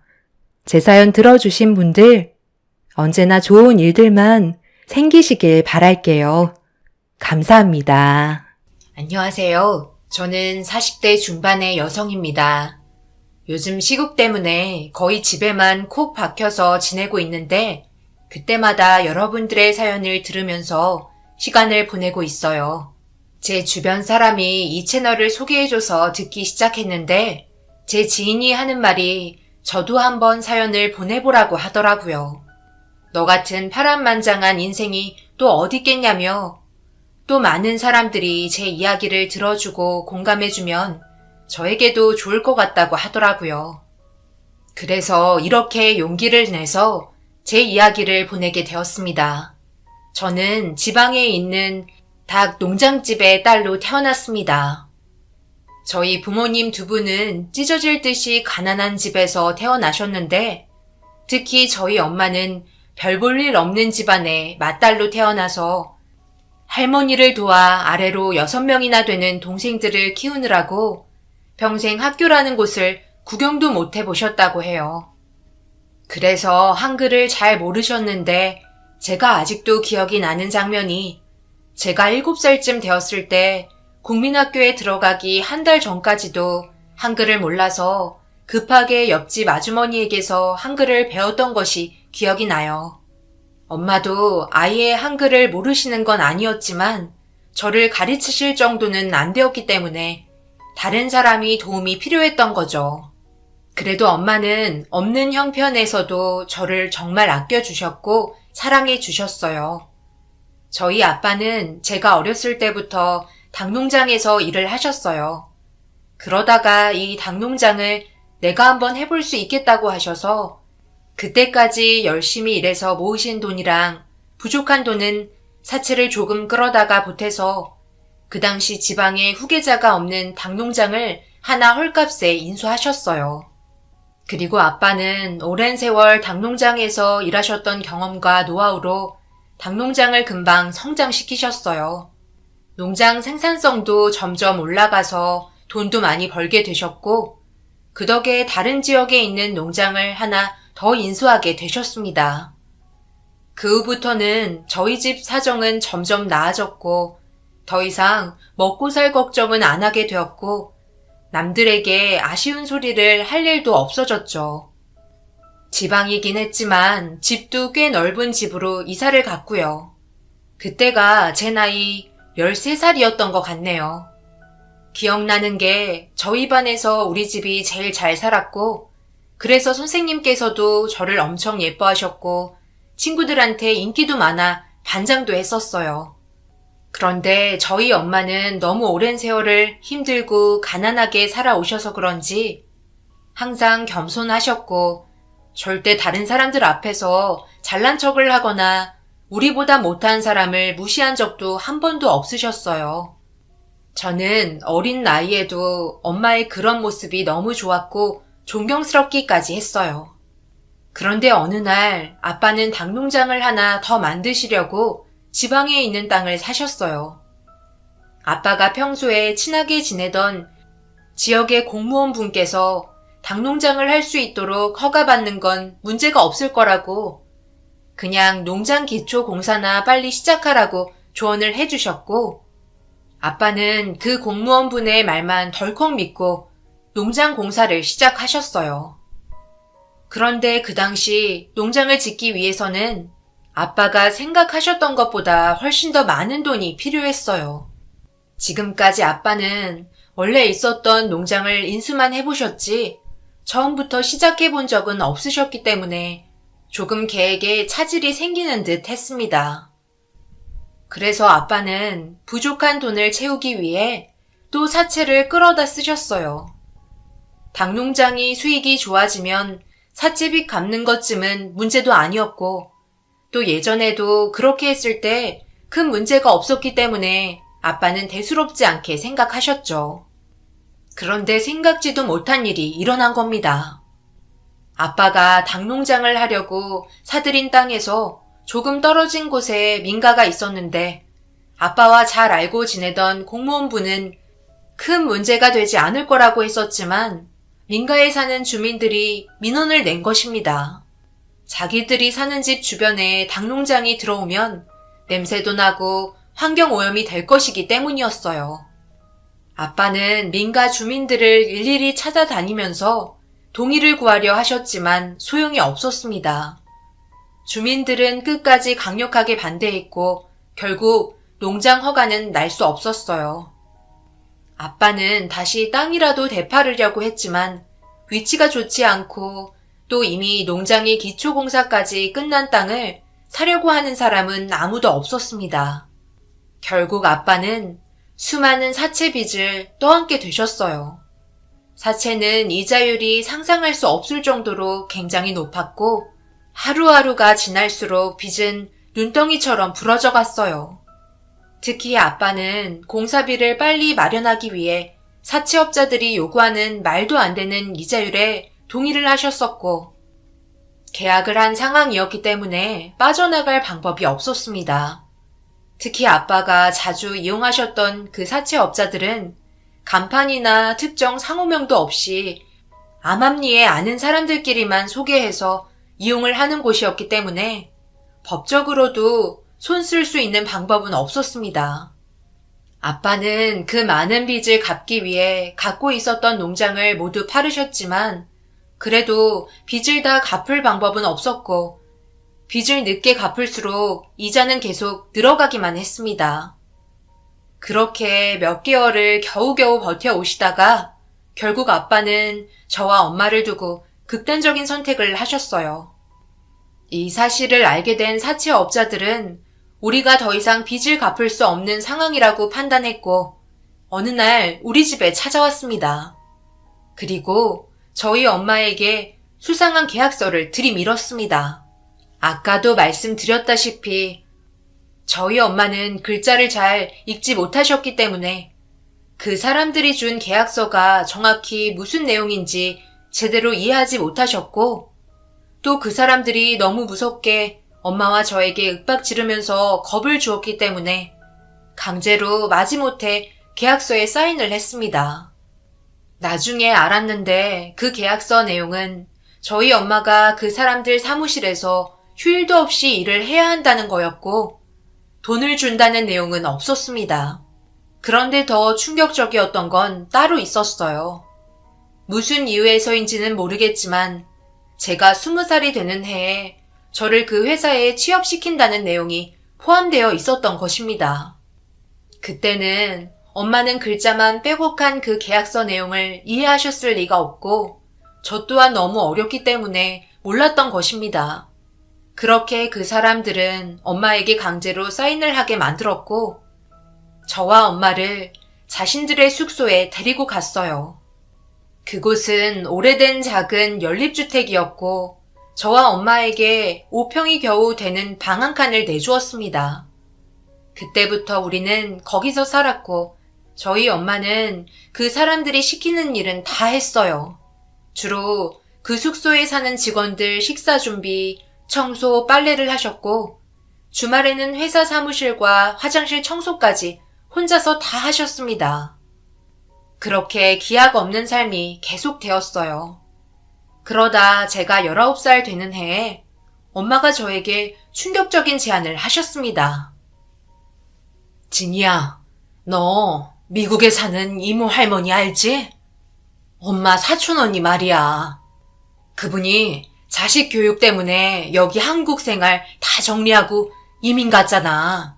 너 어렸을 때도 아주 이뻐하시고 세뱃돈도 많이 주시고 그랬는데. 아, 기억나지. 이모 할머니 너무 좋으셨는데 미국 가신 이후로 한 번도 못 뵀잖아. 명절 때만 되면 나도 생각 많이 나고 그러더라고. 그런데 갑자기 이모 할머니 이야기는 왜 하는 거야, 엄마? 한국에 다시 오신대?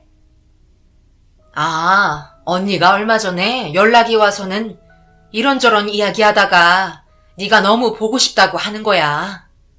너를 본 지가 너무 오래됐다고 하면서 네가 보고 싶어서 병이 다 날 지경이라고 하더구나. 그래서 말인데, 진이야, 너 지금부터 엄마가 하는 말 잘 들어. 이번에 미국에 가서 이모 할머니 한번 만나봐. 너 혼자. 내가 미국에를 간다고? 엄마, 미국 가는 비행기 값이 얼만데? 우리가 그렇게 큰 돈이 어디 있다고? 자, 이거 받아라. 그동안 엄마가 모은 돈이야. 이 정도면 미국에 갈 수 있을 거야. 이거 가지고 미국에 가. 너도 잘 알겠지만 엄마는 같이 못 가. 엄마는 여기에 묶인 몸이잖아. 엄마가 이렇게 많은 돈이 어디서 났어? 엄마가 어떻게 모은 돈인데 미국 간다고 이 큰 돈을 써. 그리고 나 혼자 가는 것도 싫어. 나 안 갈래. 엄마, 그냥 나중에 이모 할머니 연락 오면 그때 인사드릴게. 아니야. 너 지금 꼭 가야 돼. 이번에 안 가면 너 다시는 못 가는 거야. 엄마 말 무슨 말인지 알아? 엄마, 이 돈이면 미국 한번 갈 수 있어. 나보고 국제 미아대라고? 미국 갔다 오려면 더 비싸다고. 이번에 미국으로 나가면 다시 한국으로 돌아오지 마. 여기는 생각도 하지 말고 너는 그냥 엄마는 여기서 죽었다고 생각하고 살아. 얼마 전에 그 사람들이 엄마한테 그 계약서를 다시 꺼내 보여주더구나. 그러면서 딸 건강하게 잘 키우고 있으라고 했어. 그때 엄마 마음이 어땠는지 네가 알기나 하겠니? 그러니까 이번에는 엄마가 하라는 대로 해. 엄마가 이모 할머니랑 이야기 다 해놨어. 이모 할머니가 너를 입양해 주실 거야. 뭐? 입양이라니? 그게 무슨 말도 안 되는 소리야? 난 절대로 싫어. 나는 살아도 엄마랑 살고 죽어도 엄마랑 죽을 거야. 내가 어떻게 엄마를 혼자 두고 떠나? 내가 없어지면 그걸 알고 그 사람들이 가만히 안 있을 텐데. 저는 끝까지 반항했지만 엄마는 저보다도 더 강력했고 확고했어요. 지금까지 살면서 엄마의 그렇게 강한 모습은 처음 봤을 정도였어요.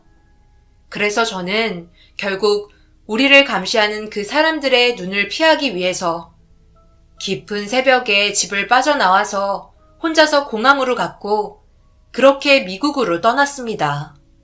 미국으로 도착하니 이모 할머니가 저를 마중 나오셨고 엄마가 이야기한 대로 이모 할머니는 저를 양녀로 입양시켜 주셨어요. 이모 할머니는 저를 어렸을 때부터 정말 이뻐해 주셨고 저를 입양시키신 후에도 정말 친딸같이 잘 대해 주셨어요. 이모 할아버지도 너무 좋은 분이셨고 언니 오빠도 저에게 정말 잘해줬습니다. 저는 미국에서 학교를 다닌 건 아니고 그냥 이모 할머니를 도와 세탁소 일을 했어요. 미국 생활에는 별탈 없이 적응을 해나갔지만 저는 계속 한국에서 혼자 쓸쓸하게 지내고 있을 엄마가 항상 걱정되었어요.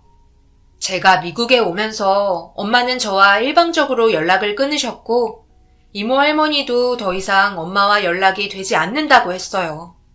엄마는 제가 미국으로 가면 이렇게 저와 연락을 끊을 생각을 하고 있었던 거예요. 제가 완전히 이 집 딸로 적응하고 살아가길 원했던 거였습니다. 그러던 어느 날 미국에서 우연히 한 남자를 만나게 되었는데 저보다 6살이 많았고 한국 유학생이었습니다. 그 남자와 연애를 하게 되었고 사이가 점점 깊어지고 있을 때쯤 오빠는 제게 청혼을 했어요. 저는 제 자신이 떳떳하지 못하다고 생각했기 때문에 절대 결혼을 하고 싶지는 않았는데 결혼하면 한국에서 자리 잡고 살고 싶다는 말에 청혼을 받아들였습니다. 오빠도 너무 믿음직스럽고 좋은 사람이었지만 무엇보다도 엄마가 있는 한국으로 돌아갈 수 있기 때문이었어요. 그래서 오빠네 부모님께 인사도 드리고 결혼 허락을 받기 위해 3년 만에 한국으로 돌아갔습니다. 한국에 오자마자 오빠네 집으로 갔는데 오빠네 집은 상상 이상으로 대단한 집안이었습니다. 저한테는 홀어머니 밑에서 자란 외아들이라고만 했었는데 물론 그 시절에 미국에서 돈 걱정 없이 유학한다는 것만 봐도 그래도 조금 사는 정도일 거라고는 예상은 했지만 그 정도일 줄은 몰랐습니다. 오빠네 집 대문은 남대문만큼 컸고 집은 정말 호화로웠습니다. 집 대문 앞에서부터 조금 기에 눌리기는 했지만 그래도 어머님께 상냥하게 인사드리고 또박또박 이야기도 잘했어요. 시모도 좋은 분이셨어요. 부모님은 다 미국에 계신다고? 미국에 산 지는 얼마나 됐어요? 우리 아들은 국민학교 졸업하고 갔는데. 저는 미국에 간 지가 미국으로 이민을 간 게 그렇죠. 제가 미국으로 이민을 갔죠. 네, 미국으로 이민을 갔는데 그게 아주 오래됐어요. 그래서 언제인지 생각이 안 날 정도예요. 거의 미국 토박이라고 보시면 돼요. 제가 아주 어렸을 때부터 부모님께서는 자식 교육에 대한 욕심이 남다르셨기 때문에 일찌감치 한국에서 하던 일 정리하시고 이민 준비를 하셨어요. 그때는 저도 나이가 어려서 언제인지 정확히 기억은 안 나요. 그래, 부모님들이 아주 훌륭하신 분들이구만. 사실 우리 집은 겉보기에는 펀지르르 해 보이지만 빚 좋은 개살구나 다름없어요. 부끄러운 이야기지만 나는 우리 선친께서 어렵게 일구신 것을 그대로 물려받았을 뿐 아무 보잘것없는 사람이에요. 선친께서는 젊은 시절부터 돈이 되는 일이라면 닥치는 대로 하시면서 그야말로 돈을 긁어 모으셨죠. 그 덕에 나는 평생을 부족함 없이 살아왔지만 그래도 아가씨같이 많이 배운 사람들을 보면 많이 부러운 마음이 드는 것도 사실이고 또 그래서 우리 아들을 미국으로 유학 보낸 것도 있답니다. 아가씨가 우리 아이의 짝이 되면 우리 집안에 부족한 것도 채워지고 그래서 나는 이 결혼 아주 만족해요. 저는 삐까번쩍한 오빠네 집을 보고 순간 정신이 어떻게 된 건지 이 결혼을 꼭 하겠다는 마음에 그만 거짓말을 하고 말았습니다. 그동안 엄마를 그렇게 그리워하며 지냈는데 이렇게 한순간에 너무나도 허무하게 제 인생에서 엄마를 완전히 지워버린 것이었죠. 그 후로 시모는 한국에서 결혼 준비를 하는 동안 그 대궐 같은 집에서 지내게 해주셨고 저는 시모께 엄청난 이쁨을 받으며 행복하고 화려한 결혼 준비를 해나갔고 엄마를 찾아야겠다는 생각은 점점 사라졌습니다. 그러던 어느 날 시모와 오빠와 함께 결혼 예물을 보러 청담동에 갔는데 엄마와 너무 닮은 사람이 지나가는 게 아니겠어요? 그래서 뚫어져라 지켜봤는데 엄마가 맞았던 거예요. 저는 순간 온몸에 소름이 확 끼쳤고 혹시나 엄마가 저를 알아보기라도 할까봐 재빨리 고개를 돌렸습니다. 그런데 멀리서 보긴 했지만 엄마는 분명히 다리를 절고 있었어요. 속으로 생각했습니다. 도대체 그동안 엄마에게 무슨 일이 있었던 걸까? 엄마는 왜 저렇게까지 비참해진 걸까? 저는 별의별 생각이 다 들었어요. 그렇게 혼자만의 생각에 깊이 빠져 있는데 그 순간 누군가 제 손목을 확 잡아 끌어서 구석으로 데리고 갔어요. 저는 너무 놀라서 아무 소리도 못 지르고 그대로 끌려갔고 누구인지 자세히 봤는데 그 사람은 바로 저희 엄마였습니다. 진이야, 언제 한국으로 돌아온 거야? 왜 온 거야? 설마 엄마 찾으러 온 거야? 미국에서 학교는 다녔니? 어떻게 지낸 거야? 엄마가 그렇게 매정하게 연락을 끊었지만 엄마는 항상 네 생각뿐이었단다. 어떻게 살았니? 엄마, 지금부터 내가 하는 이야기 잘 들어주세요. 저 결혼해요. 저 이 결혼 꼭 해야 돼요. 그러니까 엄마가 도와주세요. 오빠랑 어머님은 제가 그냥 평범한 미국 시민권자인 줄 알아요. 그리고 제가 입양되었다는 사실도 전혀 모르시고 친엄마가 불구자라는 거는 상상조차도 못하세요. 제가 이 결혼만 하면 그때 상황 봐서 오빠랑 어머님께도 사실대로 다 말할게요. 그러니까 엄마, 결혼할 때까지만 제발 내 눈앞에 나타나지 마세요. 그래, 나는 이제 네 엄마가 아니다. 나는 이미 3년 전부터 너는 그냥 죽었다고 생각하고 그렇게 살았어. 엄마는 네가 없는 게 이제 당연해. 그러니까 결혼하고서 그 사람들한테 엄마 이야기 사실대로 말할 필요 없어. 지금 너 이뻐해주고 사랑해주는 그 사람들이랑 행복하게 잘 살아. 엄마 때문에 네가 불행해지는 일은 없을 거야. 오랜만에 만난 엄마한테 저는 그동안 어떻게 살았는지, 지난 세월 동안 도대체 엄마에게 무슨 일이 있었던 건지 물어보지도 않고 제가 할 말만 쏟아냈습니다. 엄마는 저의 철없는 말에 말할 수 없는 상처를 받으셨고 쓸쓸하게 돌아가셨어요. 그리고 저는 돌아가는 엄마의 뒷모습을 보고 한없이 눈물이 흘렀지만 오로지 이 결혼을 꼭 문제없이 진행시킬 것이고 그리고 나서는 꼭 다시 엄마를 찾겠다고 다짐했어요. 그게 진짜 엄마와 나를 위한 일이라고 생각했던 거예요. 참 어리석은 생각이었죠. 어쨌든 결혼식 준비는 멈추지 않고 계속 진행되었고 어느새 상견례 날이 코앞으로 다가왔어요. 결혼식은 미국에서 올리지만 상견례는 한국에서 하기로 했기 때문에 미국에 계신 저희 양부모님이신 이모부 할아버지와 이모 할머니가 상견례 날짜에 딱 맞춰서 한국에 오기로 되어 있었어요.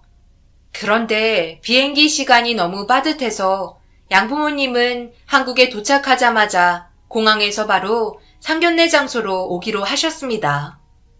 그리고 상견례 날이 되었고 시어머니와 오빠와 저는 먼저 상견례 장소에 나와 양부모님을 기다리고 있었습니다. 그런데 시간이 아무리 지나도 양부모님은 나타나지 않으셨어요. 아무래도 비행기가 연착이 되었거나 공항에서 조금 시간이 지체되나 보다 하고 그냥 기다렸습니다. 계속 기다려도 양부모님이 나타나지 않자 점점 시어머니께서도 불편한 기색을 감추지 않으셨고 오빠는 안절부절 못하며 시어머니를 달래려고 노력하고 있었습니다. 저는 너무 당황해서 즉시 밖으로 나와서 혹시 몰라 미국에 계신 양부모님 댁으로 전화를 걸었어요. 전화를 하면서도 내가 왜 집으로 전화를 하고 있는 거지? 부모님은 이미 한국에 도착하셨을 텐데 라고 생각을 하고 있던 찰나에 누군가 전화를 받았는데 놀랍게도 바로 저의 이모 할머니였어요. 엄마? 엄마가 왜 전화를 받으세요? 한국에 오신 거 아니셨어요? 오늘 제 상견례 날이잖아요. 날짜에 맞춰서 비행기표 끊으셨다고 말씀하셨잖아요. 왜 안 오신 거예요? 아빠만 한국에 오신 거예요? 진이야. 아니, 우리들 다 미국에 있어. 분명히 말하면 한국에 갔다가 그냥 미국으로 돌아왔어. 왜냐면 우리는 그 결혼에 찬성할 수 없기 때문이야. 그래서 너한테도 말도 안 하고 그냥 돌아왔어. 아니, 왜요? 이제 와서 갑자기 무슨 일이에요? 지난 주말에 얘기할 때까지만 해도 너무 잘 됐다고 바로 한국으로 들어오신다고 하셨잖아요. 지금 여기서 오빠랑 시어머니까지 다 기다리고 있는데 엄마 아빠가 이러시면 제가 너무 곤란해지잖아요. 도대체 시어머니께 뭐라고 설명드려야 하냐고요. 저하고 한마디 상의도 없이.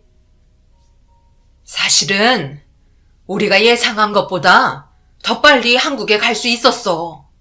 그런데 너를 놀래켜주고 싶어서 말은 안 했어. 그리고 오랜만에 한국에 갔으니 아빠랑 여기저기 서울 구경을 다니고 있는데 거기서 우연히 너희 엄마를 만났어. 엄마는 지금 굉장히 안 좋은 상황이더구나. 몸도 굉장히 안 좋고 엄마는 너를 미국에 있는 우리한테로 보내고서 바로 전에 생활하던 곳에서 도망을 나오려고 하다가 그 사람들과 실랑이가 벌어졌고 그러다가 사고를 당해서 한쪽 다리를 쓸 수 없게 되었다는구나. 그런데 그 사람들은 엄마에게 피해 보상은커녕 예전에 있었던 계약을 없었던 일로 해줄 테니까 이 일로 자기들을 귀찮게 하지 말라며 엄마를 쫓아냈다고 했어. 진이야, 너 그 사람들이 누군지 알지? 네 아빠를 그렇게 만들고 니네 가족을 풍비박산 낸 것도 모자라 또 이제는 너희 엄마까지 불구자로 만든 사람들 말이야. 바로 그 남자의 엄마라고. 네가 시어머니라고 부르고 있는 그 여자. 저는 순간 너무 충격을 받았습니다. 우리 집안을 이렇게 쑥대밭으로 만든 장본인이 바로 지금까지 나를 며느리라 부르며 이뻐해주고 내가 어머님이라고 깍듯이 대했던 사람이었다니. 내가 결혼할 사람의 엄마였다니 그 사실이 너무 괴롭고 힘들었습니다. 그리고 제가 없는 시간 동안 그렇게 힘들고 고통스러운 시간을 보냈을 엄마를 생각하니 너무 슬프고 분노가 차올랐습니다. 그런데 그렇게 분노만 하고 있을 시간이 없었어요. 우리 엄마 아빠를 그렇게 만든 사람에게 어렸을 때는 제가 아무것도 할 수 없었지만 이제라도 제가 모두 갚아줘야겠다는 생각이 들었어요. 모든 사실을 알게 된 저는 시모와 오빠에게 오만정이 다 떨어져서 얼굴도 보고 싶지 않았지만 침착하게 행동하기로 했습니다. 아무 일 없었다는 듯이 바로 시모와 오빠가 기다리는 자리로 돌아가서 미국에 계신 부모님이 건강이 갑자기 안 좋아지셔서 비행기를 타지 못하셨고 그 때문에 미리 연락을 못 드렸다고 정말 죄송하다고 했습니다. 그리고 이어서 사실은 미국에 계신 부모님은 저희 양부모님이라고 말씀드렸고 저희 친엄마는 한국에 계신데 살면서 너무 고생을 많이 하셔서 지금은 몸도 많이 불편하시고 그 때문에 제가 19살 때 저를 미국으로 입양을 보낸 거라고 모든 것을 말했습니다. 이 이야기를 들은 시모와 오빠는 큰 충격을 받은 듯 했고 갑자기 제가 있는 앞에서 마치 저는 없는 투명 인간인 듯이 큰 소리로 싸우기 시작했습니다. 이 결혼은 절대 안 돼. 내가 널 어떻게 키웠는데 고작 이런 보잘것없는 집안에 너를 보내야 되니? 그리고 19살에 입양되었다면 그건 그 집 딸내미도 아닌 거야. 그 양부모가 얘를 친자식으로 생각이나 하겠니? 그러면 얘한테 아무 재산도 물려주려 하지도 않을 게야. 결혼도 장사야. 얘, 너도 잘 알잖니? 네 엄마는 뼛속까지 사업가야.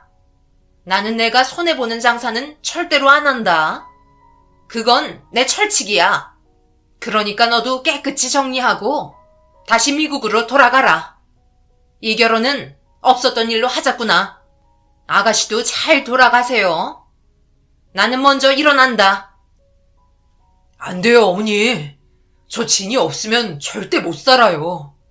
제가 미국에서 혼자 유학하면서 힘들 때 진이가 얼마나 힘이 되어준 줄 아세요?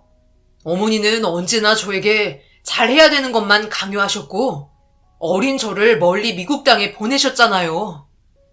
그런데 진이는 저를 있는 그대로 인정해줬고 제가 외로울 때마다 항상 옆에 있어줬다고요. 어머니, 이번엔 저를 믿어주세요. 제 선택이 틀리지 않았다는 거를 꼭 보여드릴게요. 저희 잘 살 거예요. 아가씨가 말해보세요. 이게 균형이 맞는 결혼이라고 생각해요? 아무것도 없는 아가씨가 대단한 우리 집에 시집와서 도대체 며칠이나 버틸 수 있을 것 같아요? 내가 우리 아들 앞으로 해놓은 재산이 얼마인데? 근데 그걸 아가씨가 공짜로 삼키게 내가 가만히 있을 것 같아요? 그건 아가씨가 스스로를 감옥에 가두는 거예요. 거기다 이제 아가씨 스스로 자기 약점까지 다 까발렸으니 우리 집에 들어와서 밥이나 제대로 넘어가겠어요? 인생 그렇게 피곤하게 살 거 없어요. 그냥 아가씨 분수에 맞는 남자 결혼해서 그렇게 편하게 살길 바래요. 어머니 안 돼요. 그러면 저 진이랑 같이 미국 다시 들어가겠습니다. 진이 없는 제 인생은 이제 빈 껍데기라고요. 저랑 진이랑 억지로 떨어뜨려 놓고 제 인생 망가지는 꼴 보고 싶으신 거예요? 그걸 바라세요? 시모는 결국 그 자리를 박차고 나갔고 오빠와 저만 남았습니다. 오빠는 제 손을 잡고 그동안 왜 말을 안 했냐며 혼자서 끙끙 앓았을 저를 걱정했고 그동안 저에게 힘이 되어주지 못해서 미안하다며 눈물을 흘렸습니다. 오빠는 항상 부유한 환경에서 온실 속의 화초처럼 자랐기 때문에 평소에도 사람들을 의심 없이 다 믿고 마음을 금방 다 주는 경향이 있었는데 이번에도 역시나 저에게도 똑같은 모습을 보여주었습니다. 그 모습에 제가 결혼을 결심했던 것도 있었고요. 그런데 저는 이번에는 오빠의 그런 모습을 이용하기로 했습니다. 저는 틈을 봐서 오빠에게 시어머니는 내가 앞으로 잘 극복할 테니까 혼인신고를 먼저 하는 게 어떻겠냐고 물어봤고 의심 없는 오빠는 넙죽 좋다고 했습니다. 그 길로 저희는 미국 대사관에 가서 공증서류를 받고 구청으로 가서 혼인신고를 했습니다. 제가 미국 시민권자였기 때문에 복잡했지만 그렇게 저희는 법적으로 부부가 된 것이죠. 그리고 오빠는 몇 날 며칠을 시모를 설득했고 결국 자식 이기는 부모는 없다고 상견례 날짜를 다시 잡게 되었습니다. 이번에는 저희 친엄마와 함께하는 상견례 자리였어요. 그렇다고 시모가 우리 결혼을 찬성하는 건 아니었어요. 그때부터 시모는 작전을 바꾼 거였어요. 자신의 아들은 너무 완강해서 말릴 자신이 없으니 제가 스스로 두 손 두 발 다 들고 이 결혼을 포기하게 하려고 했어요. 시모는 저희가 법적으로 혼인한 상태인 것도 모르고 끈질기게도 제가 스스로 이 결혼을 포기하게 만들려고 의도적으로 제 피를 말리기 시작했습니다. 자기네 집안에 시집을 오기 위해서 필요한 혼수 물품 리스트, 예단 리스트 등등 제가 엄두도 낼 수 없는 것들을 계속 요구했어요. 그리고 제가 그때까지는 시모의 집에서 생활을 했는데 그때마다 자신의 험상궂게 생긴 부하 직원들을 집으로 데려와서는 저에게 겁을 주었습니다. 아마 시모는 저에게 그렇게 고약한 모습을 보이면 제가 결국 항복할 거라고 생각했던 것 같았어요. 그러나 저는 훨씬 더 큰 그림을 그리고 있었기 때문에 눈 하나 꿈쩍하지 않았습니다. 그리고 드디어 상견례 날이 되었습니다. 시모는 그날도 오로지 저와 저희 엄마를 기죽이겠다는 일념 하나로 자기 아들 상견례에 자신의 회사의 임원들까지 대동하고 상견례 자리에 나왔습니다. 저는 저희 엄마와 함께 상견례 자리로 나갔어요. 물론 살벌한 분위기에 겁을 먹은 건 사실이지만 오늘 거사를 치르기 위해서 저는 더욱더 침착하게 행동했습니다. 그리고 먼저 와서 기다리고 있는 시모와 오빠에게 인사를 했는데 고개를 들어 저희 엄마를 본 시모는 순간 너무 놀라서 마시던 컵도 떨어뜨리고 말을 잇지 못했습니다. 안녕하세요. 이분이 바로 저희 엄마예요. 어머님, 저희 엄마 누군지 알아보시겠나요? 10년 전에 저희 아빠를 빚더미에 앉게 해서 저희 아빠를 돌아가시게 만들고 그것도 모자라 저희 엄마를 마구 부려먹고 그렇게 살아온 엄마의 다리까지 이 상태로 만들었잖아요. 당신이 한 일을 다 기억하냐고요. 설마 벌써 다 기억에서 지워버린 건 아니죠? 아니, 이게 무슨 일이냐? 이게 도대체 무슨 일이야? 당신이 왜 거기서 나오냐고? 아니야, 나는 모를 일이야. 나는 컵만 주라고 했지? 내 부하 직원들이 한 짓이야. 그리고 너 증거 있냐? 내가 그랬다는 증거가 있어? 이거 보세요. 당신이 10년 전에 우리 엄마에게 줬던 말도 안 되는 계약서예요. 당신은 이걸로 우리 엄마를 그동안 마음껏 이용했어요. 글도 모르는 우리 엄마한테 내용도 설명 없이 겁을 줘서 사인하게 했잖아요. 그리고 나중에 제가 알아보니 이거는 법적인 효력도 없는 허접한 계약서였다고요. 법을 잘 모르는 우리 엄마와 저를 그렇게 이용한 거잖아요. 이래도 당신이 한 짓이 아니에요? 입이 있으면 변명이라도 해보라고요. 엄마, 이게 다 무슨 말이에요? 예전부터 엄마는 돈만 밝히셨고 돈 때문에 다른 사람들 인생을 무참히 짓밟으면서 사셨는데 제가 엄마의 그런 모습을 담기 싫어서 미국으로 떠나서 한국에 안 돌아왔던 거라고요. 그런데 이제는 진이한테까지 그렇게 몹쓸 짓을 하셨던 거예요. 대체 제 인생을 얼마나 더 망가뜨릴 거예요? 아니야. 내가 한 짓 아니라고. 이건 아니야. 있을 수 없는 일이다. 그래서 너 지금 이 자리에서 그 옛날 계약서를 나한테 들이밀면서 이렇게 하는 이유가 뭔데? 이제 와서 나보고 손해배상이라도 하라는 거냐? 손해배상이요? 손해배상을 얼마나 해주실 건데요? 전 손해배상 같은 건 필요 없어요. 사실 오빠랑 저는 이미 법적으로 부부 사이예요. 얼마 전에 혼인신고를 했거든요. 그런데 이혼하겠습니다. 제가 어떻게 우리 집안을 풍비박산 낸 사람을 시어머니로 모시면서 평생을 살 수 있겠어요. 그러니 이혼하겠고요. 이혼의 책임은 오빠네 가족이니까 위자료로 오빠 이름으로 된 재산을 반으로 나눠주세요. 그리고 우리 가족을 이렇게 만든 것에 대해 우리 엄마에게 진심으로 사죄하세요.